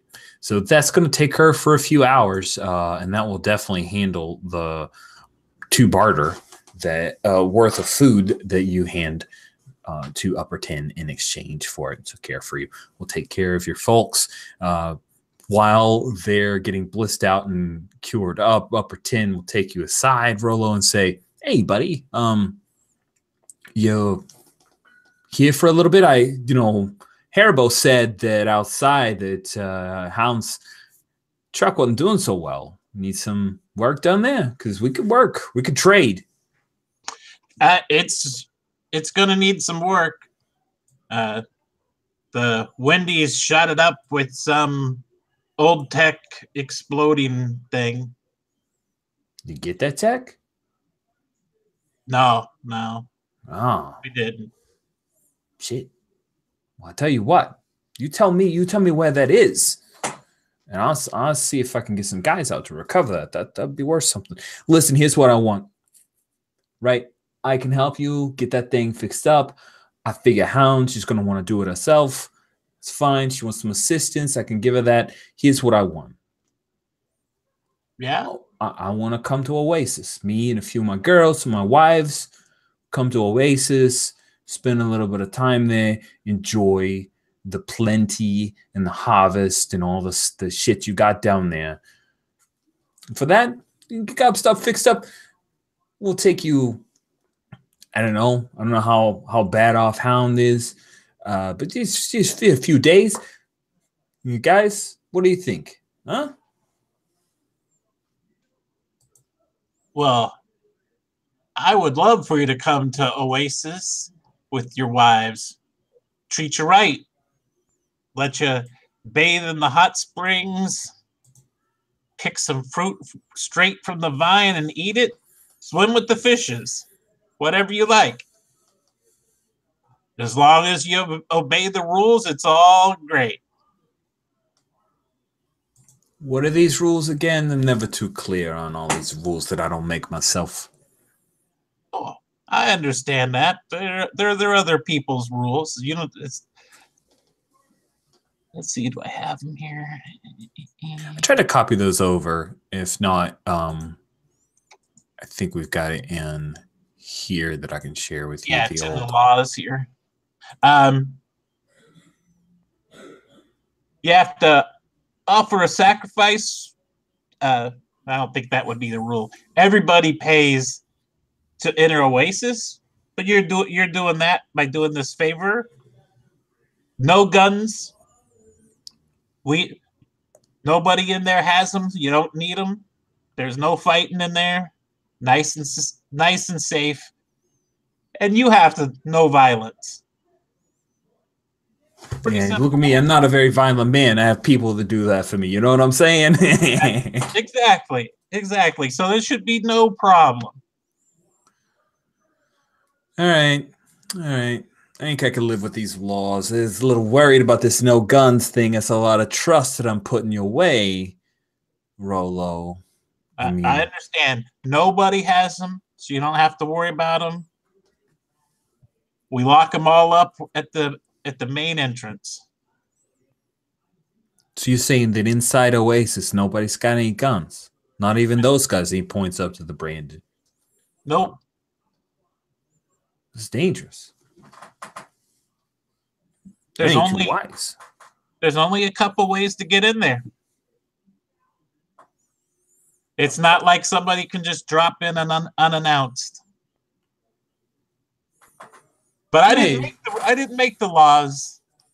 I didn't make the rules. The laws are the laws. Hey, you can make them new, right? You can make new ones. You're the guy, Rolo, right? Right? Aren't you? Waterbearer? I am, but it's not as simple as making laws out here. It's not quite. There's things involved. And you're not part of the whole water bearer thing, but there's history. It's important to people that we keep the laws the way they are. Besides, I personally don't like the idea of guns in there. And who would want to be in the hot springs with a gun? Haribo says, a hot spring would probably mess up a gun real bad. And Upper Ten says, shut up, Haribo. I don't want to hear from you. The bosses are talking. Sorry. Stuff's back. So yeah, you come, you relax. It's good. Boom. Yeah. It sounds like, hey, he like spits on his hand. He holds it out to you. We got an accord here then, buddy.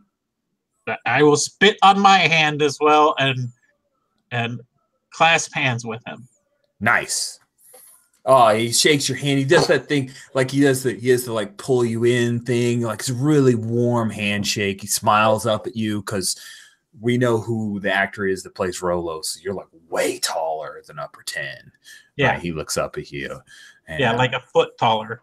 Yeah. He shakes your hand. He grins. He says, "Yeah, listen, man. Listen, you wanna? I could kick one of my wives out of one of the extra beds if you need a place to crash. I would imagine you want to sleep on Gob." Where my people sleep, I'll sleep. So that's I very much appreciate the offer. He shakes his head. He's such a nice guy. Oh man, you Rolo, you're a funny guy. You're funny. I'm just saying you're a funny guy. Not funny, haha, but like funny. It's just crazy. That's fine. A lot of people tell me that. Right. I'm pretty funny. I have some very good jokes too. Well, it's late. Listen. Yeah, you guys stay in the compound if you want, because I heard Hound and Candy Bars don't get along so well. Probably good you stay in the compound. Take it easy. Just don't do anything with any of my wives without talking to me first.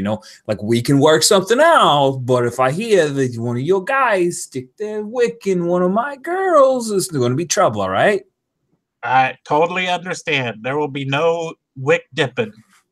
All right. And he like reaches way up to like pat your shoulder. Says, "All right, good seeing you roll aside for all the crazy windy circumstances, but it's good that you're here.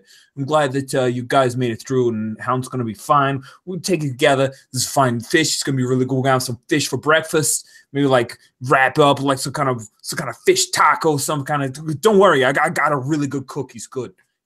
All right, good night, man. I'm gonna go sleep again. I need my hours." Yeah, of course. Thank you. Cool. Have a good night. Shuffles off in his little unicorn slippers and heads off. Carefree's finished sawing off the limb, and they have to dispose of that in some kind of pit where they throw a lot of the refuse of things. And now she's finishing up sewing up Panache. She looks tired. This has taken a few hours, right? And she'll leave. The branded, they want to stay here where everybody that's sick is. It's a large enough area, but there's going to be a lot of guys sleeping on concrete floors. So any opposition to that? Do you want to order them to head back to the bus to watch over it, split them up? What do you want to do?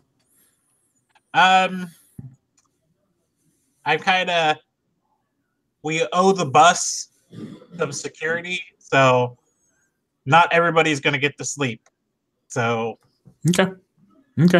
There's going to be a rotating schedule of sleeping. So they can sleep in here or on the bus, whichever they feel more comfortable, and we'll have awake. Somebody has to be awake either place. So, and I'm going to, of course, be first duty. You're such an upstanding leader. Everyone loves you. So we're gonna kind of jump forward a bit. That's also part of it. It is. You pull it off around a baby. Man, yeah, we need to see about that. So let's. Yes, we do. Let's figure that out. One of the wives, the one that was kind of interested in Hound for a little bit, her name is Maybelline. Maybelline is the blonde with the tattoos here. I'll share a picture with you guys real quick of what she looks like. Dropping it into chat. I'll put it into Roll20 in a sec.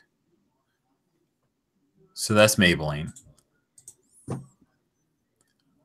And she's keenly interested in the baby. She says, the baby needs some food. You're going to be able to take care of him? I've always wanted a baby. The baby will need some food. If you wanted to show me where some was at, that'd be awesome. That'd be great. Otherwise, I'll need to wait for Hound to wake up. We'll see if it's okay to share some of the food on the bus. Oh, babies can't eat people food. That's not what babies eat. You gotta chew it up for them. Yes. Oh yeah, Maybelline is offering to like regurgitate some food into this baby's mouth. Like that's how she thinks things goes. Hey, if she's willing to do the baby bird fooding, she looks pretty clean. She's healthy. If she lives up to that picture, I suppose I will make sure, like, you know, I'll give her the scrutiny, make sure that I don't see needle marks or skin lesions. Why don't you read a person? Why don't you read a person? That sounds like what you're trying to do. Yeah. Roll with sharp.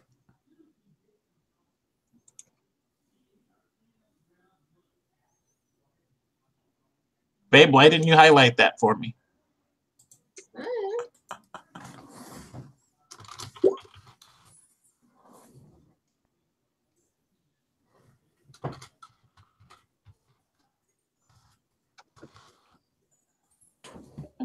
So, you know, not so hot.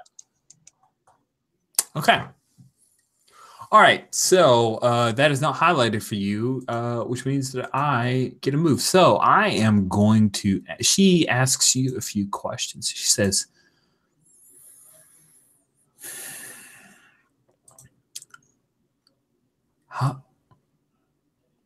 so tell me, how could I get you to leave this baby with me?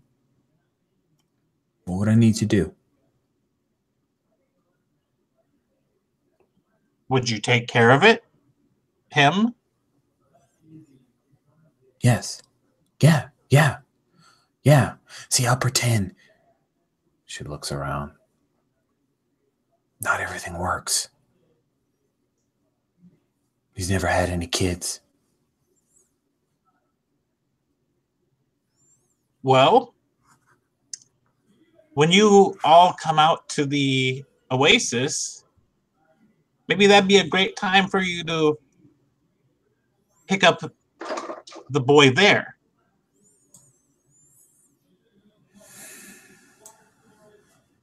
After he's been cleaned and we make sure that he's healthy. I think my doctor is a little, I might call him a doctor,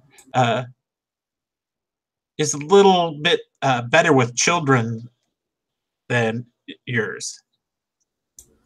Yeah, Carefree's not good with babies. Okay. And then she's in this interaction, right? You're trying to get a read off of her. She's also trying to understand you. So what do you wish she would do? What do you wish that Maybelline would do right now? Get me food for the baby. Cool. Just like a nice transaction. Awesome. So trying to appear as helpful as possible, she takes off to get some food and she'll feed the baby. And the baby loves you. Like, you are amazing to this baby. It doesn't cry, but it doesn't stir too bad when she changes it, and she ends up like trying to makeshift a cloth diaper of some kind for it, and because it was naked in that little salad bar thing, and she doesn't really know how to swaddle it, but she tries to figure that out and feeds it a bit of food. And I didn't get much of a read off her. Like, yeah, but I mean that would all be part of the whole reading process, right? Mm-hmm. Watching her with the baby. Mm-hmm. Yep. So we're going to skip ahead some time. No one comes after Gobstopper during the night. You're branded, split up their watches. Everybody gets a little bit of sleep, but not quite enough. A lot of them are tired. Majestra keeps them in line, as do you, by setting a very solid example. Chicklet is in a lot of pain, and she's in and out of consciousness, but Panache seems okay. Like, he can get up and walk around. It's just he's got the hands all bandaged up and stuff. There's this weird, she's got some weird kind of cast on it. It's like a plaster Paris, makeshift plaster Paris that's almost like some kind of beeswax thatch kind of thing going on. But we'll skip ahead until the afternoon when the sun is really high overhead and it's scorching. This is the point when things get calm, when the bustle of Firestone that you can hear in the distance dies down because it's gotten so hot that most people just calm. They take that siesta, kind of that afternoon siesta there. And Upper Tin will come. He's fixed the food. You guys had some fish in the morning, and then you had some other kind of meat and a few vegetables in the afternoon. And this is about the time that you will come into some consciousness, Hound, and you are at 6 o'clock at this point. 6 o'clock in harm, so you can get up and walk around, but you've got a lot of stitches, so you move too fast, you could bust that open and hurt yourself. And when you wake up, Hound, you see there are a bunch of branded around in this concrete room. It's about 20 foot by 15 foot. It's a pretty large space. It's actually got a poured concrete floor, 4 couches that are all decked out for sick people and sleeping. And again, you hear the sounds of those arcade machines. There's a bit low smell of older food, not rotten food, but just like that food that you can smell it, but it's settled a little bit. It's not fresh, but you can feel that you haven't eaten in 24 hours. So you feel a bit hungry. What do?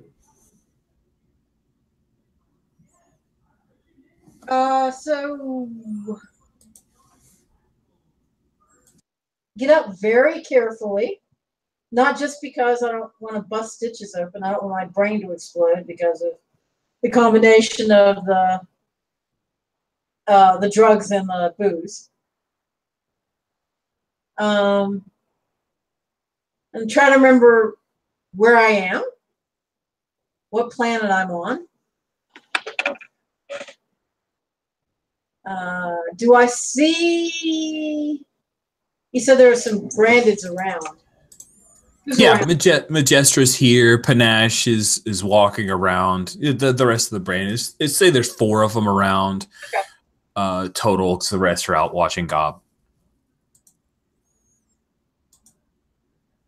And we'll say that Rolo, you were napping, and when Hound gets up and starts to walk around, you hear a slight grunt of pain. She masks it well, but still, it's been not a great day.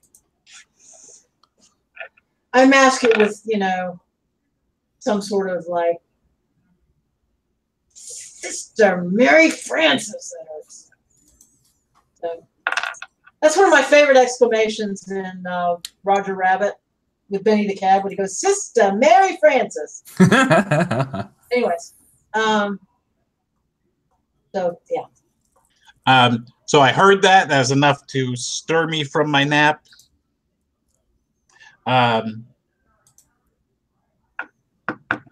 Sit up. Excuse me. You're excused. Thank you.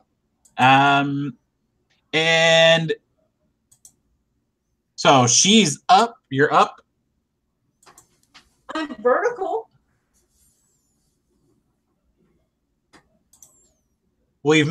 I've made arrangements to help get Gobstopper fixed up because your head is exploded. Okay. What happened to Gob? What happened to my car? What happened to my bus? What happened to my truck?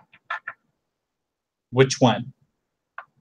Gobstopper had the front of it blown off. Oh yeah. And it's making weird noises. Oh yeah. Well, that's because the Do you want them to start fixing it, or are you gonna fix it? Oh God, why did I yell? No. Thank you. No, I know what's. I think I remember what's wrong. But didn't you? I had a weird dream about you having a baby. I have a baby. But let's talk about things that aren't my baby. Let's talk about you fixing this so we can get back to Oasis. See, if you're still under the weather, how bad do you feel? Can you fix anything? I don't want to live here and owe my entire life to Upper 10 by the time you decide you want to fix this thing. What did we come to Upper 10 for? That's a good question. You didn't think you could make it back to Oasis, is I believe the answer. Oh, okay. If you don't remember the argument about that, where you insisted coming here instead of going back where there's Curly Whirly, very good doctor that we knew and we could trust. But you thought you were going to die before making it there.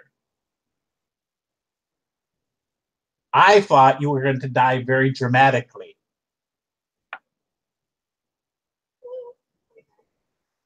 Okay. I don't remember that. All right. Okay. Let's talk let's talk tactically here. I don't want anybody touching my Gobstopper. I figured. That's why I've had. But I don't know that I can touch my Gobstopper. That's what he said. Okay, so I'm just gonna let that slide. Okay, so how many kidneys do we owe Upper 10 for giving me the parts?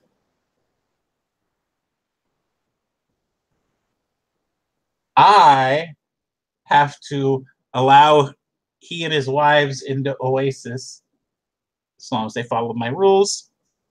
Isn't that like saying, oh, look, Mr. Scorpion, please come in? As long as he follows the rules. Okay. I mean, don't get me wrong. I like Upper 10. But he's kind of a scorpion. Be that as it may, parts. What were you going to ask about them? So I know that the number 10 and number 2, no, probably number 1 engines repulsors got damaged because I could tell this was whistling, and I need a new front vid screen. Don't tell me any of that. If you're going to get a parts list, talk to Upper 10. He understands what the hell you're saying. Okay. But if I can get that stuff and I can supervise the work, I guess we can maybe, what time is it? We can maybe leave tonight. I don't know that I feel like driving that far. Well, how hard is it to drive the damn thing? You could supervise that like he supervises fixing things. Like you'll supervise fixing. You will be a supervisor for the next day or so, or a week or so. You have a life of supervising. I know this is beyond your understanding, but would you supervise someone having sex with your wife? I don't want to supervise someone steering my vehicle. But you'll let them finger her? Well, it's different. It's like a foot massage, right? I would have thought that the fixing was more intimate. Anybody can hold the steering wheel or whatever it is you do. That's what I heard your wife say. So,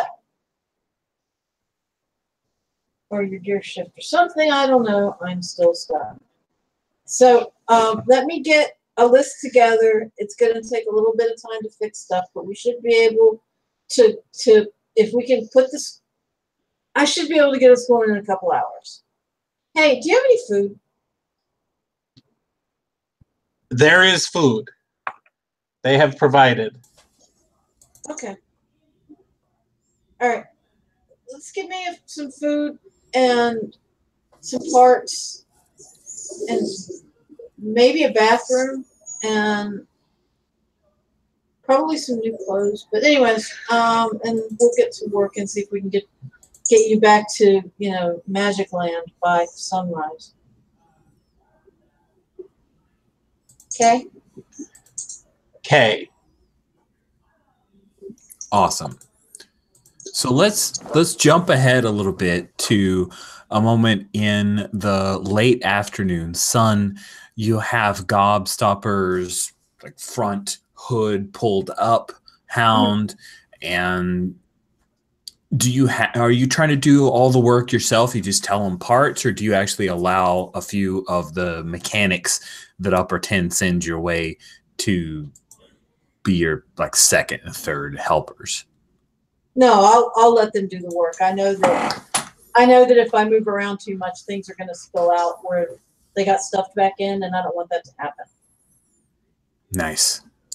So you're working hard. Well, you're supervising the work. I'm supervising hard. And one of them has like climbed into by the engine block, and as you're watching him work, you realize he's like about the same age as that kid from last night. Here he is working away on your engine block. I was there, of course, some moments there of... Have we mentioned that you're evil? Yes. Yes, Okay. we mentioned that at the top of the game. Yeah. Yeah. It bears repeating, I think. You hear the high whine of mechanical whine, wee, wee, wee, wee, wee, wee, wee, wee, and you see coming back from the south along the road that outskirts Sector 10, some of the candy bars are cruising along on their hover bikes. It's AJ and whatchamacallit, as well as Abba Zaba. And they come tooling up and they stop on the road. They're maybe 100 feet away from you. There's like this dust covered area before the road itself, which the road and a dusty kind of sandy area. It's not a whole lot of difference.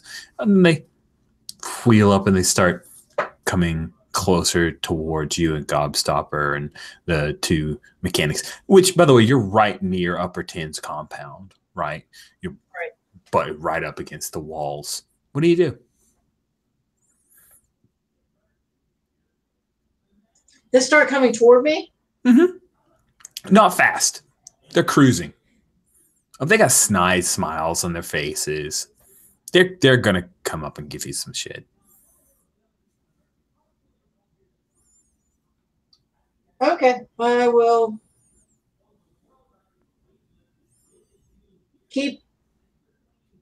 I will try to ignore their approach and keep watching the kid working, because that sucks a little bit less than watching the chicks get closer. Okay. We're gonna call the kid. His name's Ludens, Ludens. Not that Like he can cough spell it. drop? Yes, exactly like the Hoff drop. Okay. He looks up and he says, "Like this, right?" And he's checking in with you to make sure that he's ratcheting on the bolts in the right manner. He's had to scrounge together to get the right bolts to replace them because they were stripped and burned, and he had to put some new sealant in because of the RPG. Like this, yeah? Is that right? Yeah. Yeah, it's perfect. You're doing great, kid. Thank you. He nods. Ludens. He's pretty excited. You don't know if he gets much praise, so yeah, he's all about that. And he hunkers back down and gets on top of the engine and starts working on some other stuff. Now, I'm not sure if you can see the picture on Roll20, but AJ is the one who's got kind of a dyed white, almost platinum blonde hair with a purple stripe. That purple stripe of hair over her left eye, that's because... Okay, cool. So that left, she always has that hair over her eye because that's just an empty socket. She lost that eye in a fight. And her and Watcha are like mates. Like they are life bonded. There's nothing that's going to separate the two of them. AJ often has to finish the fights that Watcha starts. Watcha likes talking a lot of trash, and she will push things to the point where they explode into violence, and then AJ just deals with it. Abba Zabba's, she's more laid back than the other two, but she finds them amusing, so kind of hangs around. So they peel up, and all three of them are in like a synth leather pants and high boots. And AJ slides off and says, "Huh. Wow. Looks like you had some fun." I did. What'd you run into? Huh? What'd you run into? She runs her hand along where the paint is like scorched and burnt off.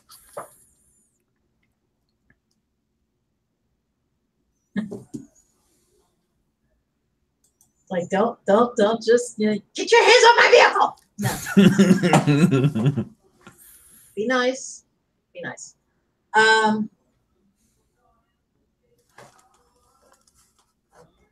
Bunch of Wendy's.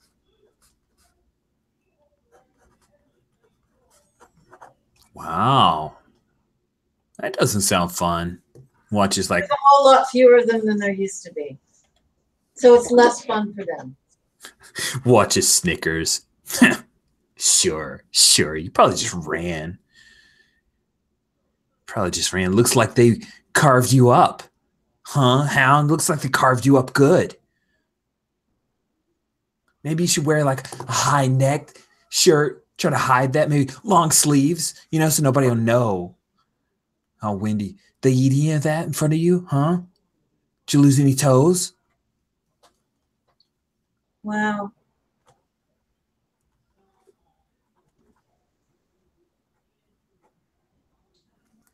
How old are you? What she looks over to AJ like, what kind of question is that? And she says, old enough. Why? Old enough You're for older that than me. boss, because you are like a salty old crusty bitch.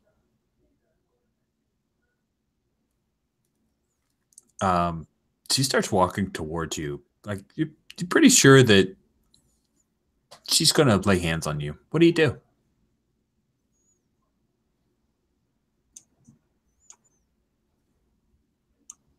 She hasn't drawn a weapon. Are any of the branded still around? Oh yeah. Yeah, there's a few branded around. Yeah. Just so we're clear, she's not drawing a weapon. She's probably gonna shove you to the ground. She's gonna fight you. That's her intent. Uh-huh. but she's not pulling a gun out and trying to blow your brains out. So, Yeah, they're scrappers. They like punching. So normally I would be super down with handing an eviction notice to a couple of the, what, you've got like 4 teeth left. But I'm not really much of a fight right now. I have this thing going on. I have this, and I will show the work that's been done on my chest going on. This is all from... It's hard to remember because I shot them all 3 in the face. No, I shot the one in the chest. So anyways, why don't we get a rain check? You let me get a little bit healed up, and then you can come and play crusty ass bitch with me later. Wow. So you're trying to basically talk her down from a fight? I'm not doing a very good job, am I? What? Yeah. He responds to crusty ass bitch. Yeah, I mean, maybe. All right. I'll tell you what. Trying to bluff her your way out of the fast talker into this. So we know what you want her to do, which is, hey, can we fight some other time?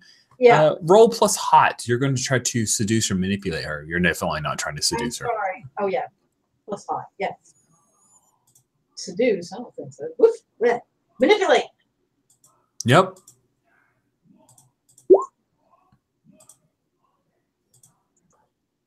All right. On an 8, which is what you rolled, Yes. on a 7 for NPCs on a 10 plus, they'll go along with you unless or until some fact betrays the reason you gave them. On a 7 to 9, they'll go along with you, but they need some concrete assurance, corroboration, or evidence first. She says, she comes up close, like she gets right in your face.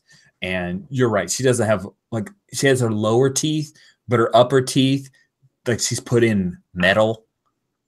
She has the kind of metal teeth that are kind of shoved in there because she's lost them over time, probably from fights that she may or may not have won.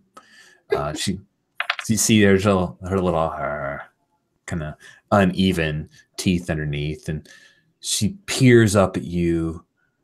You can smell her breath. It smells like old gin, and she says,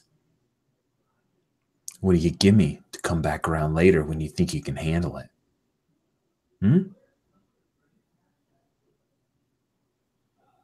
She glances up, points to the side view mirror. "Give me that."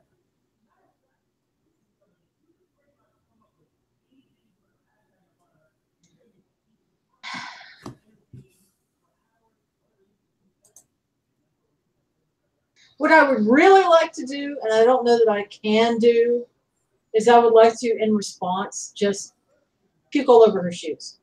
But I don't know that I can do that without sticking my finger down my throat. So Okay. I probably don't feel bad enough to do that. That would be hilarious as a comeback. But if you don't think that she could pull that off, then yeah. I don't know. I mean, she feels pretty rough, but I also think that she was hungry and the food's probably settled past to where it would be. So she points to my side mirror and tells me to give it to her. Yeah. Are you sure that's what you want? Because if I were you, I'd be avoiding those things. They're like your kryptonite, right? I'm not doing a very good job of talking you down, am I? She shoves you. She doesn't shove you to the ground. She just shoves you, and it hurts, right? Because her hand hits you right there on your chest. Yeah. And she gets angrier. And AJ and Abba, they both start moving up close, like, oh god, we've got to watch her back. The Branded now realize, okay, it's no longer just jawing that we stand back from the girls and let them do their thing. Like, they may have to get in on this. And Watcha says, I take it, and then you get it back when we fight. That's the deal, or we do it right now. And you don't think you can handle me, I can tell it. And you're right, because you can't. So what are you going to do, Hound?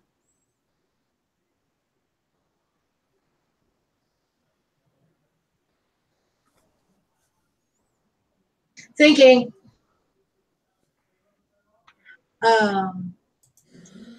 So I'm on my back. And No, she's she up. didn't shove you to the ground. She shoved you back. She just shoved you a few steps back. Yeah, yeah. She didn't shove you hard enough to knock you to the ground. Okay, I thought it was on the ground. All right. Sorry, I wasn't clear. No, that's my misunderstanding. I'm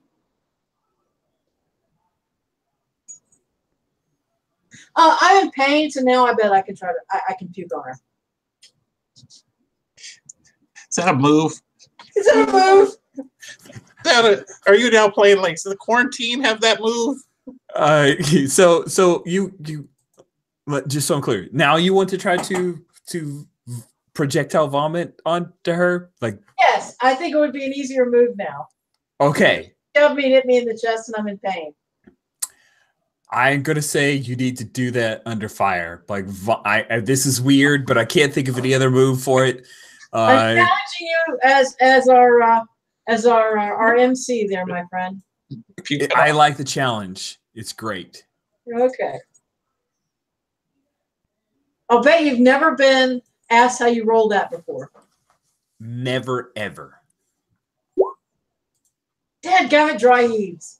Oh man! So the good news is, that was your cool. That's your best stat. What are you doing? You're supposed to be like. No, I should have gone back to use the other dice. Oh man, where's your I would have character been a sheet? 4 otherwise. It would have sucked even more. That's true. That's true. Yeah. Weird. Can't find where the character sheet things are anymore. It's so weird. Did you detach them? Yeah, I did. Now I'm trying to find them. Yeah, it's like it's convenient on one hand. I need 2 screens, and that would be really convenient. Okay, I can't remember which of your stats were highlighted now, and I thought it was weird and not cool. But anyway, all right. So it's a miss. Yeah, you start to dry heave, and watch it jumps back, and they all start laughing. Sharp right? and weird. Okay, sharp and weird. Thank you.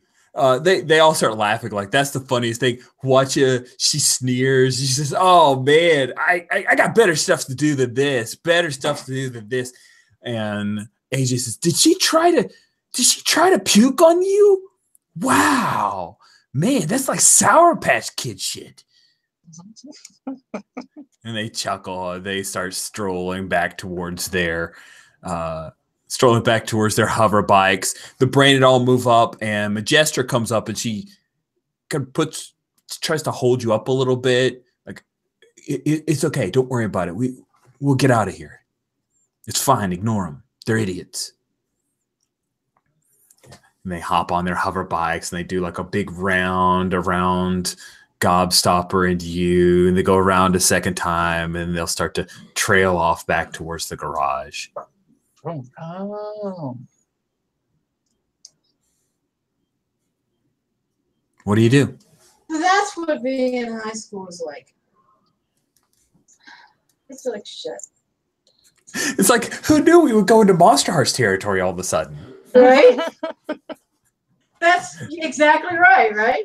You tried to shut them down, and then they took a string on you, but none of that's mechanical. It's just kind of what happened. Yeah. So that was definitely my mirror. That was definitely a fail on a shutdown. But I still have my mirror, right? You still have your mirror.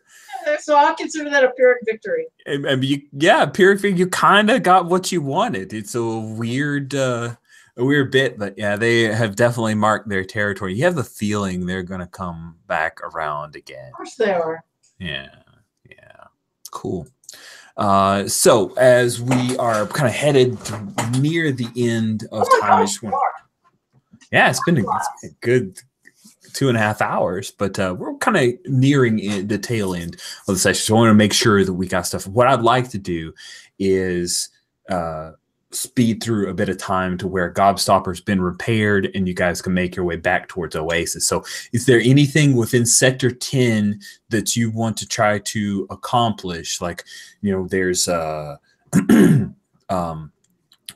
just glancing through. So there's a bar here. Of course, there are the candy bars. There's a market.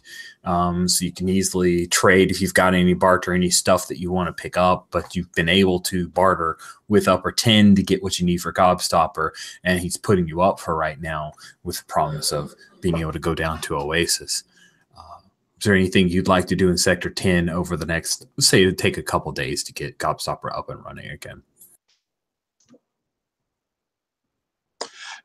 That's, I mean, getting the vehicle fixed. Yeah. That's, I mean, since I'm not into debt, so Yeah. like I spent my barter already. Otherwise, Okay. yeah, I would probably shop and so in this case, there would have just been some window shopping to like see if there Yeah, was well, you can pick up incidentals, little stuff, knickknacks, bric-a-brac. That's the stuff you can just kind of hand trade. Anything that resembles a prosthetic. Oh, that is a great question. Are you looking for a leg or an arm? Or yes is the answer, but I'm curious what you're looking for. A leg. No, I don't know. I mean, I'm still all connected myself. that's a good. I should have thought of that. I feel bad. Yes, you can pick up. There is a prosthetic leg that is semi-robotic, like it has not a perpetual motion, but it basically has the ability to aid with walking without having an actual battery in it. It's got like a little bit of a solar charger that can actually help out with assisted walking. But yeah, you could pick that up if you want to spend a barter on it, or you could steal it if you feel bold. I think I've kind of used my boldness for now. I don't think I'm going to risk any more boldness, but Sure.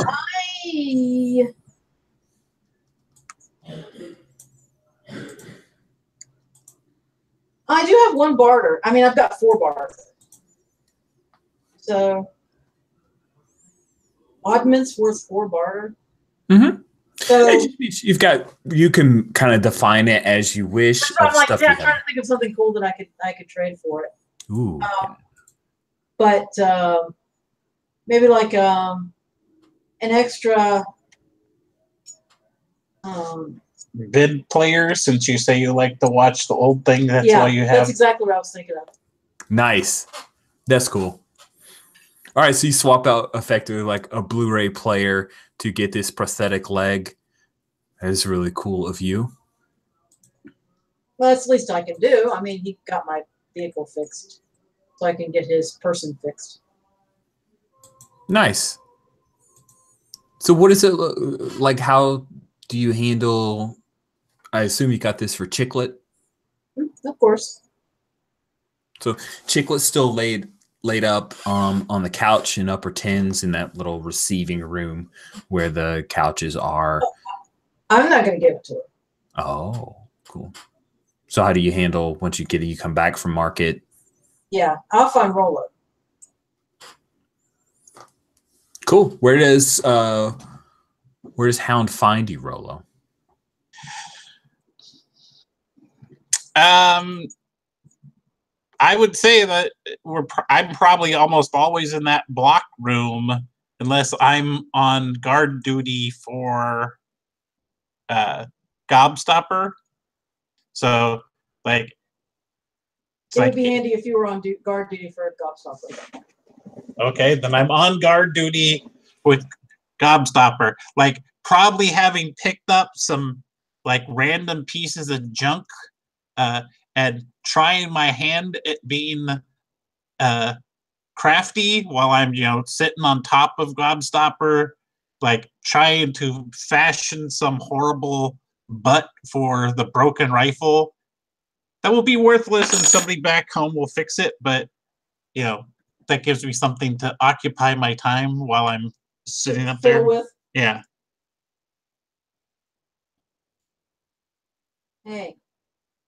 Hey.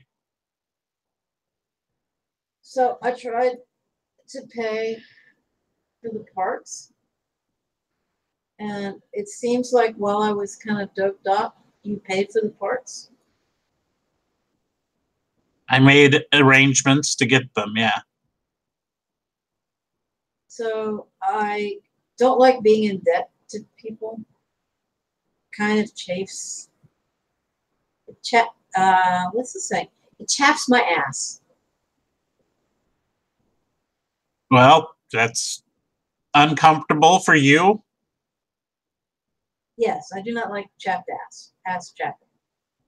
So, I got you a thank you gift. So we can be square, okay? Yeah. I'll hold out the leg. Oh, so it's just like it's a leg out in the open. That's a leg. Yeah. I can see why you're in charge of your people. It was the brains. I will take said leg. I will examine said leg. I will like mentally picture, is it chiclet sized? Good enough. I think She'll have a slightly odd gait because it's a little longer than she is tall. But yeah, it'll work. we can maybe fix it and get it. I'll work on getting it to fit right. Maybe Curly Whirly. Maybe Curly Whirly would do a better job than I. I mean, I appreciate it, but I don't want chiclet like floating off or something.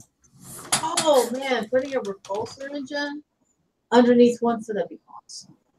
You start working on your designs for that. And meanwhile, we can just let Curly Whirly do it. So we've got to paint this up with some healing runes. Okay.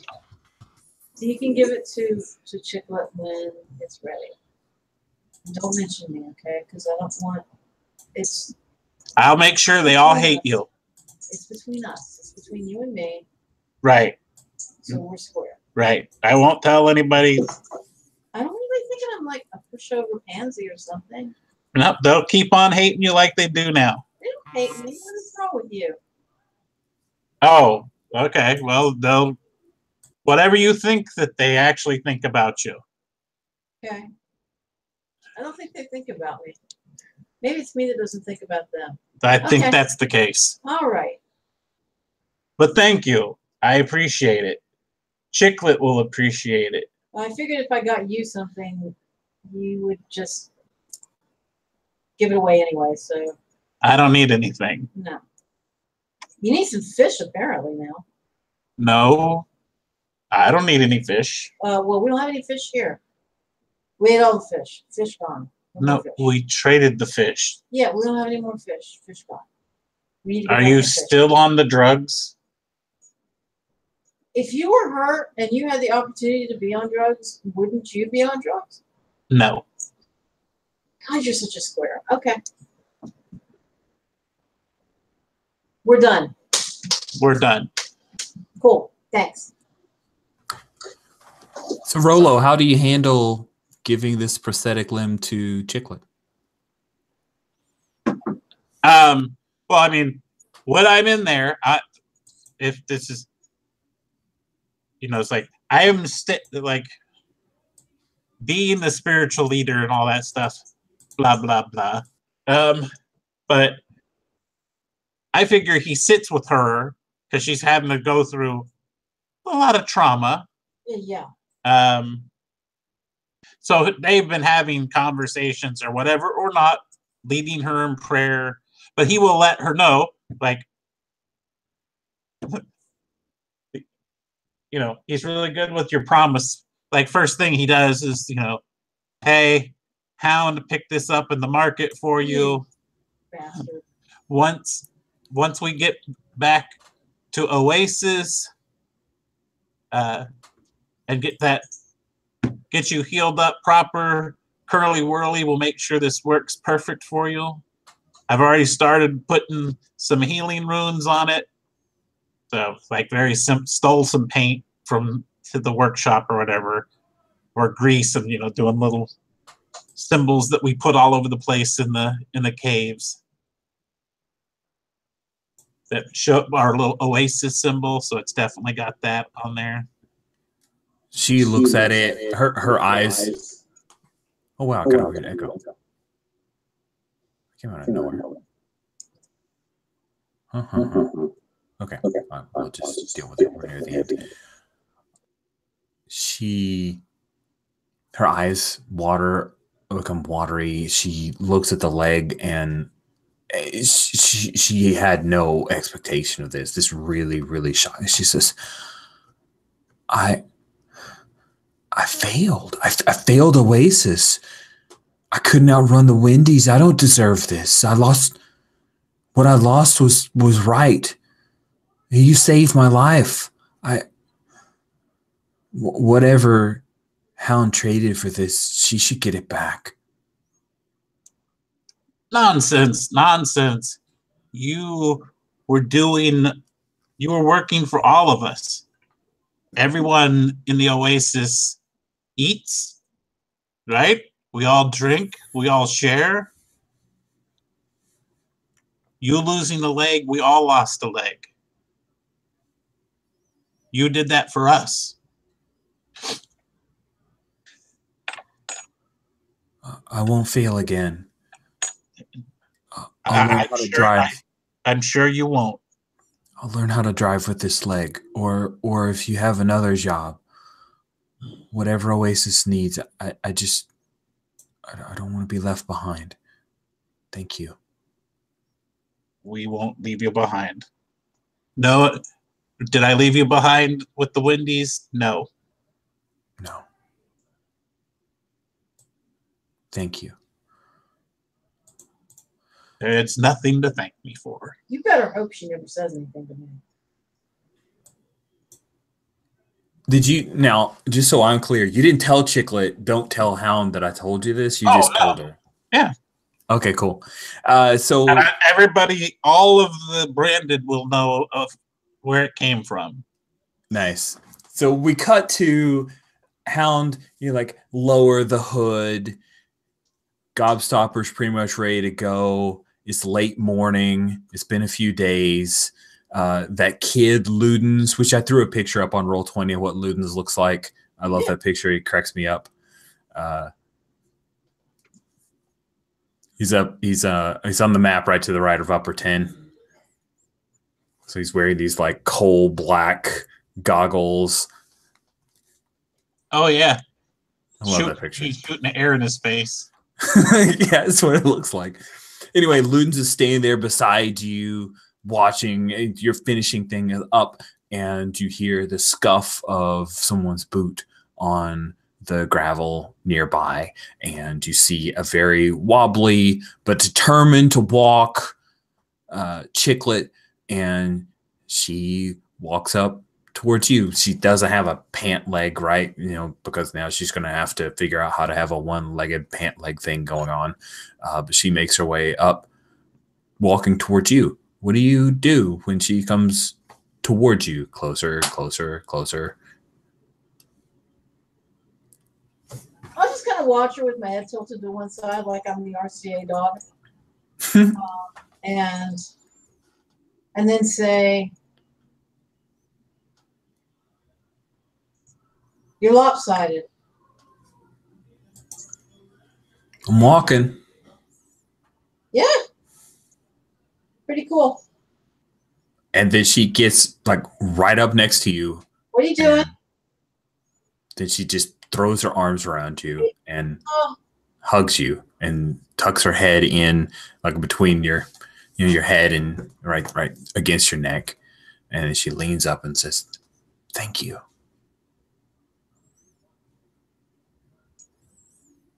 Is anybody but Ludens around? No. Okay. I'll give her a hug back. Nice. Okay. You didn't deserve that. So, anyways, it was just a thing with roll on me to square. You know what? It's fine. And I'll pat her on the head and say, but get,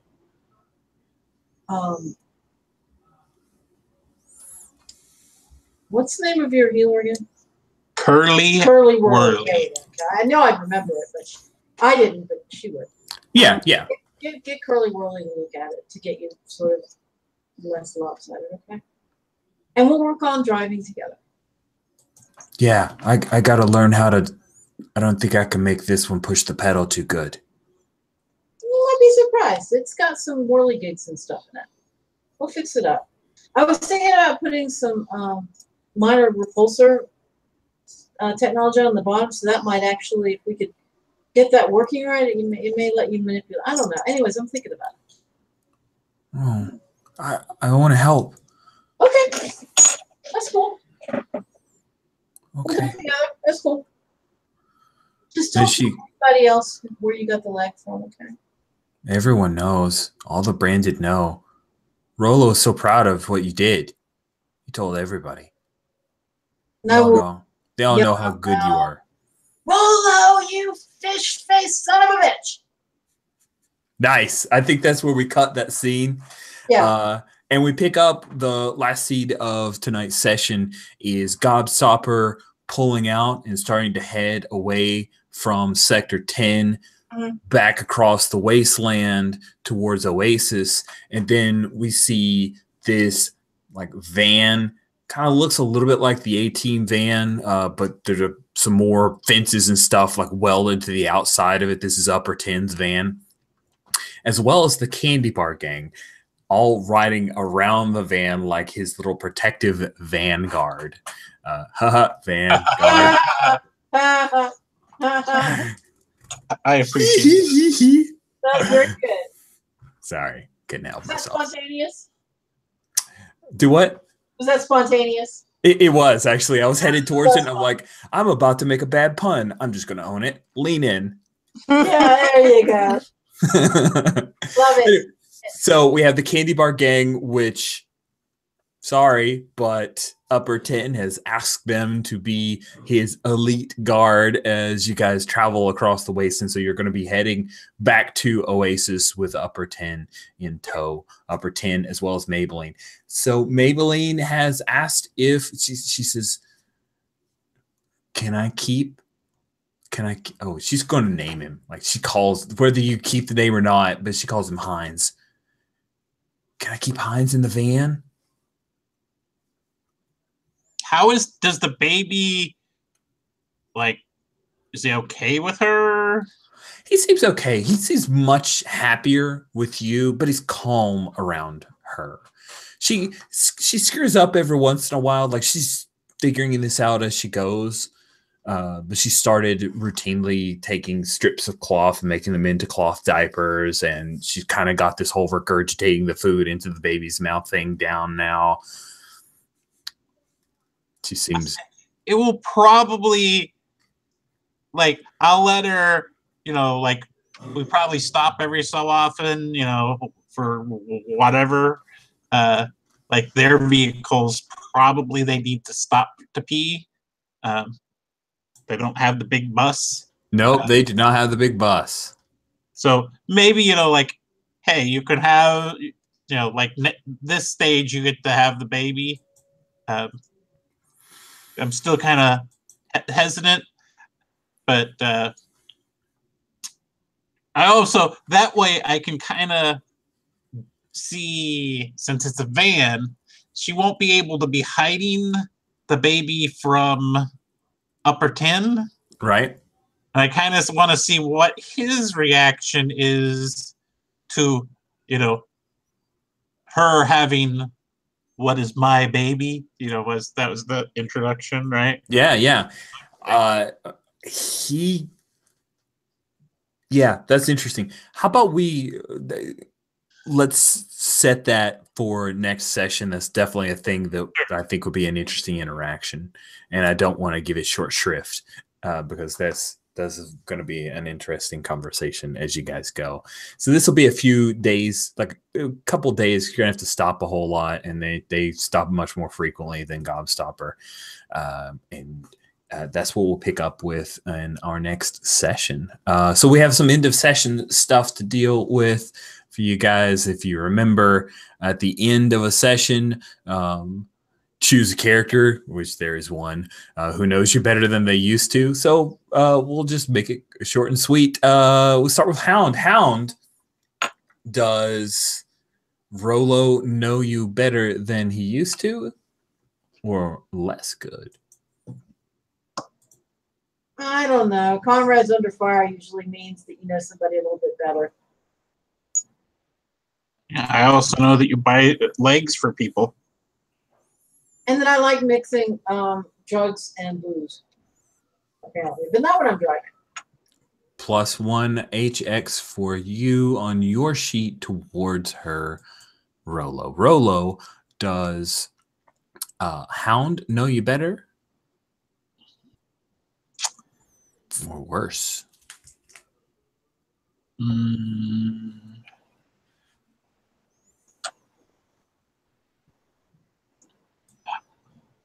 I would say, if anything, better. So, all right. So wasn't I at 3 before? So, oops. So, if you're at 3, then that takes you to 4, which means it resets back to 0, and you get 1 XP. Yeah, there it is. I didn't have my screen big enough, so. Yeah, where is that?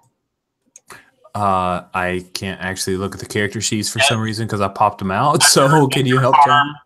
Yeah. Down to Hex. Oh, yeah. There we are. Okay. And you rolled over last time. So you now have Hex 2 on me.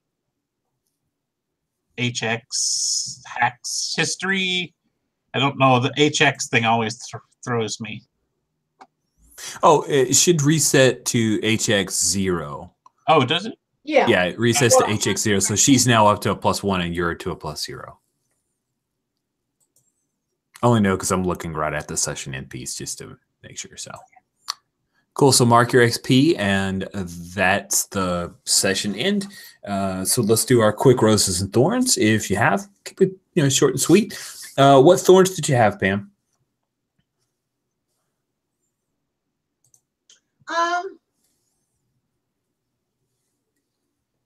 There was a little something in there. I mean, other than the fact that, dude, stop with the clowns.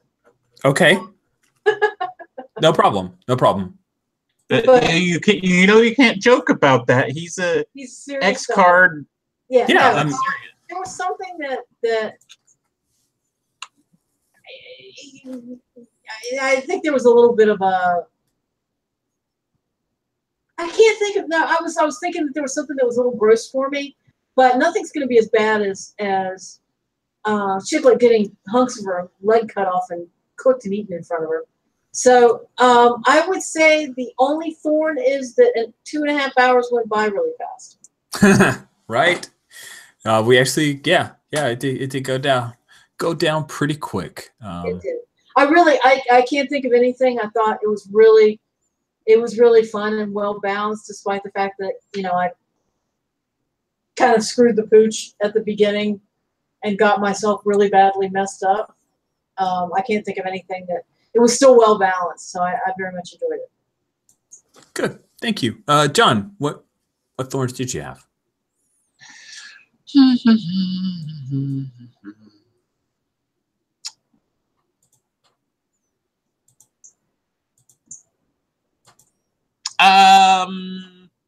It's always the tough one, isn't it? Thinking of the thorns with Rich, like. I mean, with some game masters, you like, well, how do you say this? Systems. How do you say this politely? But yeah, that's not the case here. No. But I'm not doing roses yet. So we'll go with something out of your control. Roll 20. And this is a very minor one. Gosh darn it, why isn't the Apocalypse World sheet as cool as the Monster Heart sheet? Or the Veil sheet, which is like super cool. Oh, I haven't messed with that, but yeah, I mean, we rolled and it doesn't have those like beautiful little graphic windows that the other one had. Oh, those are so cool. It's like, oh, I would have thought like for sure whoever did the like Monster Hearts would have been the same person that was like, oh, why didn't you do that? But like I said, that's a very minor thing. I really enjoy. Sorry to transition. No, go ahead. Transition to roses. The only thorn I have is I didn't realize that if you popped out a character sheet, that then like you can't pull it back in, and so a thorn on me for not being them. more. Yeah, if you can find them. I've only been doing this, like with the European players that I played. Did I tell you that this is my first ever Apocalypse World game? That actually, no way, awesome. But anyway, but yeah, finding that like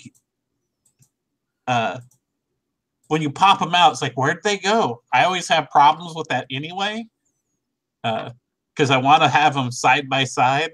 Mm-hmm. Me too. But I have the Roll20 on one side, and then my Hangouts window on the other side of my screen. Because, you know, if Roll20's up, you don't get to see the dice rolls. You don't get to see all the things you put. So you want to have that up. Yeah. I'll figure it out. All right, so let's hop to roses. What roses do you have? And of course, you can talk about anything that you like, and compliments towards other players is always welcome. I'm not complimenting my wife. What? Joe Pesci. Sweet. I seriously, not even kidding. I thought using him as a visual representation of Upper 10 was fantastic, and you're playing him. I mean, I could just totally envision him perfectly. It was hands down my favorite part of the night. Awesome. I kept giggling. I don't know if you heard me. I kept giggling about it over here. He is an instantly memorable character. Yeah. I love Joe Pesci. I'm glad you guys dig it, because sometimes I'm like, I'm going to use this celebrity and I hope that they roll with it, because, man, I like doing Joe Pesci's voice. It cracks me up, even though I'm not doing a spot on. Like, it's enough inspiration where I feel like people will go with me. So I'm glad you like it. All that's needed. Yes. A big roast, and you having all that stuff done for us. Oh my gosh, yes. Like, well, I figured, you know, it's like, hey, go to Roll20 and I have your character created. Well, normally when people say that, that means they've opened up the sheet. So there's a thing on the tabs that says John's character and Pam's character. And it was fantastic. And then you go in and you fill all that out. So I was like diligently logging on earlier, like, oh, I'll go in there and get everything done. But it's all done. So you want that extra file. And I know you have this as a world that you use, but it's nice to see the work. So, you know, seeing the town with the map and the rich history around it. And that pun was not intended either. Hi-oh!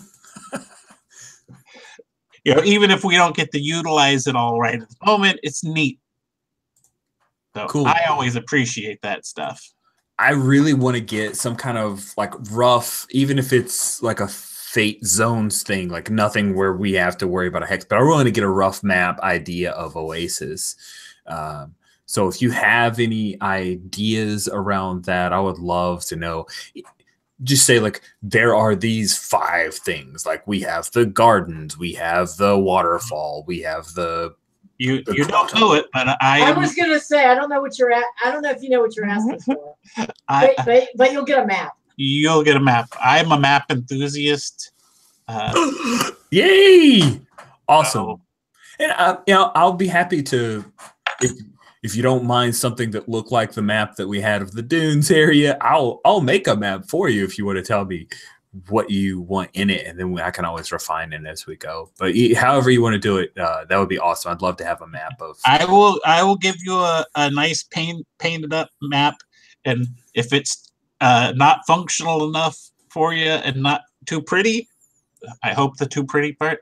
Yeah, feel free to use it as a basis for a much more functional map. I love it. That sounds awesome. Do paint maps up. So that's really cool. That's so super exciting. Great. So I really enjoyed tonight's session. I like seeing Hound like go from I'm mixed up in this fight, I'm taking people down, to okay, I'm in the hunt. Like that fight against Cobb was vicious. That was hard. Like this Apocalypse World is a scary game at times, and I really enjoyed that. If she bumps her hard up with experience, that could be right there. Like you haven't done a lot of fighting. How about blowing people's heads off left and right? While they're stabbing the you? double pump of Cobb, I was like, oh man, that's awesome. Oh, that was so cool. I was like, oh, there goes that recurring NPC. Awesome.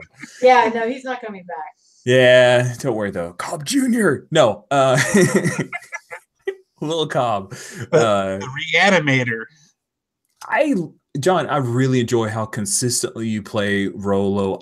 It's so rare to see in Apocalypse World someone that plays a stand-up character, and it's nice because Hound is so nuanced and kind of rough around the edges, and Rolo is, because he's come from the Oasis and the Water Bearer and that culture, kind of, but not.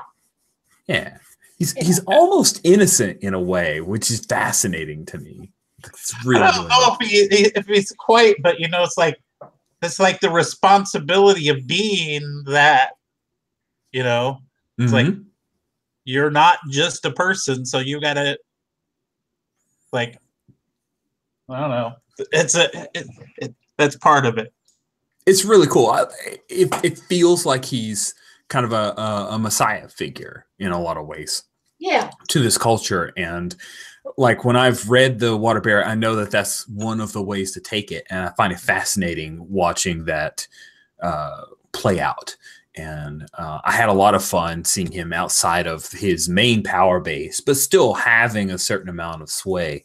I can't wait to see what happens when Upper 10 and his retinue and the candy bars are messing around heading towards Oasis. That'll be fun. So I look forward to it, and I get to see you guys next week. I can't wait to see you guys. It's going to be fun.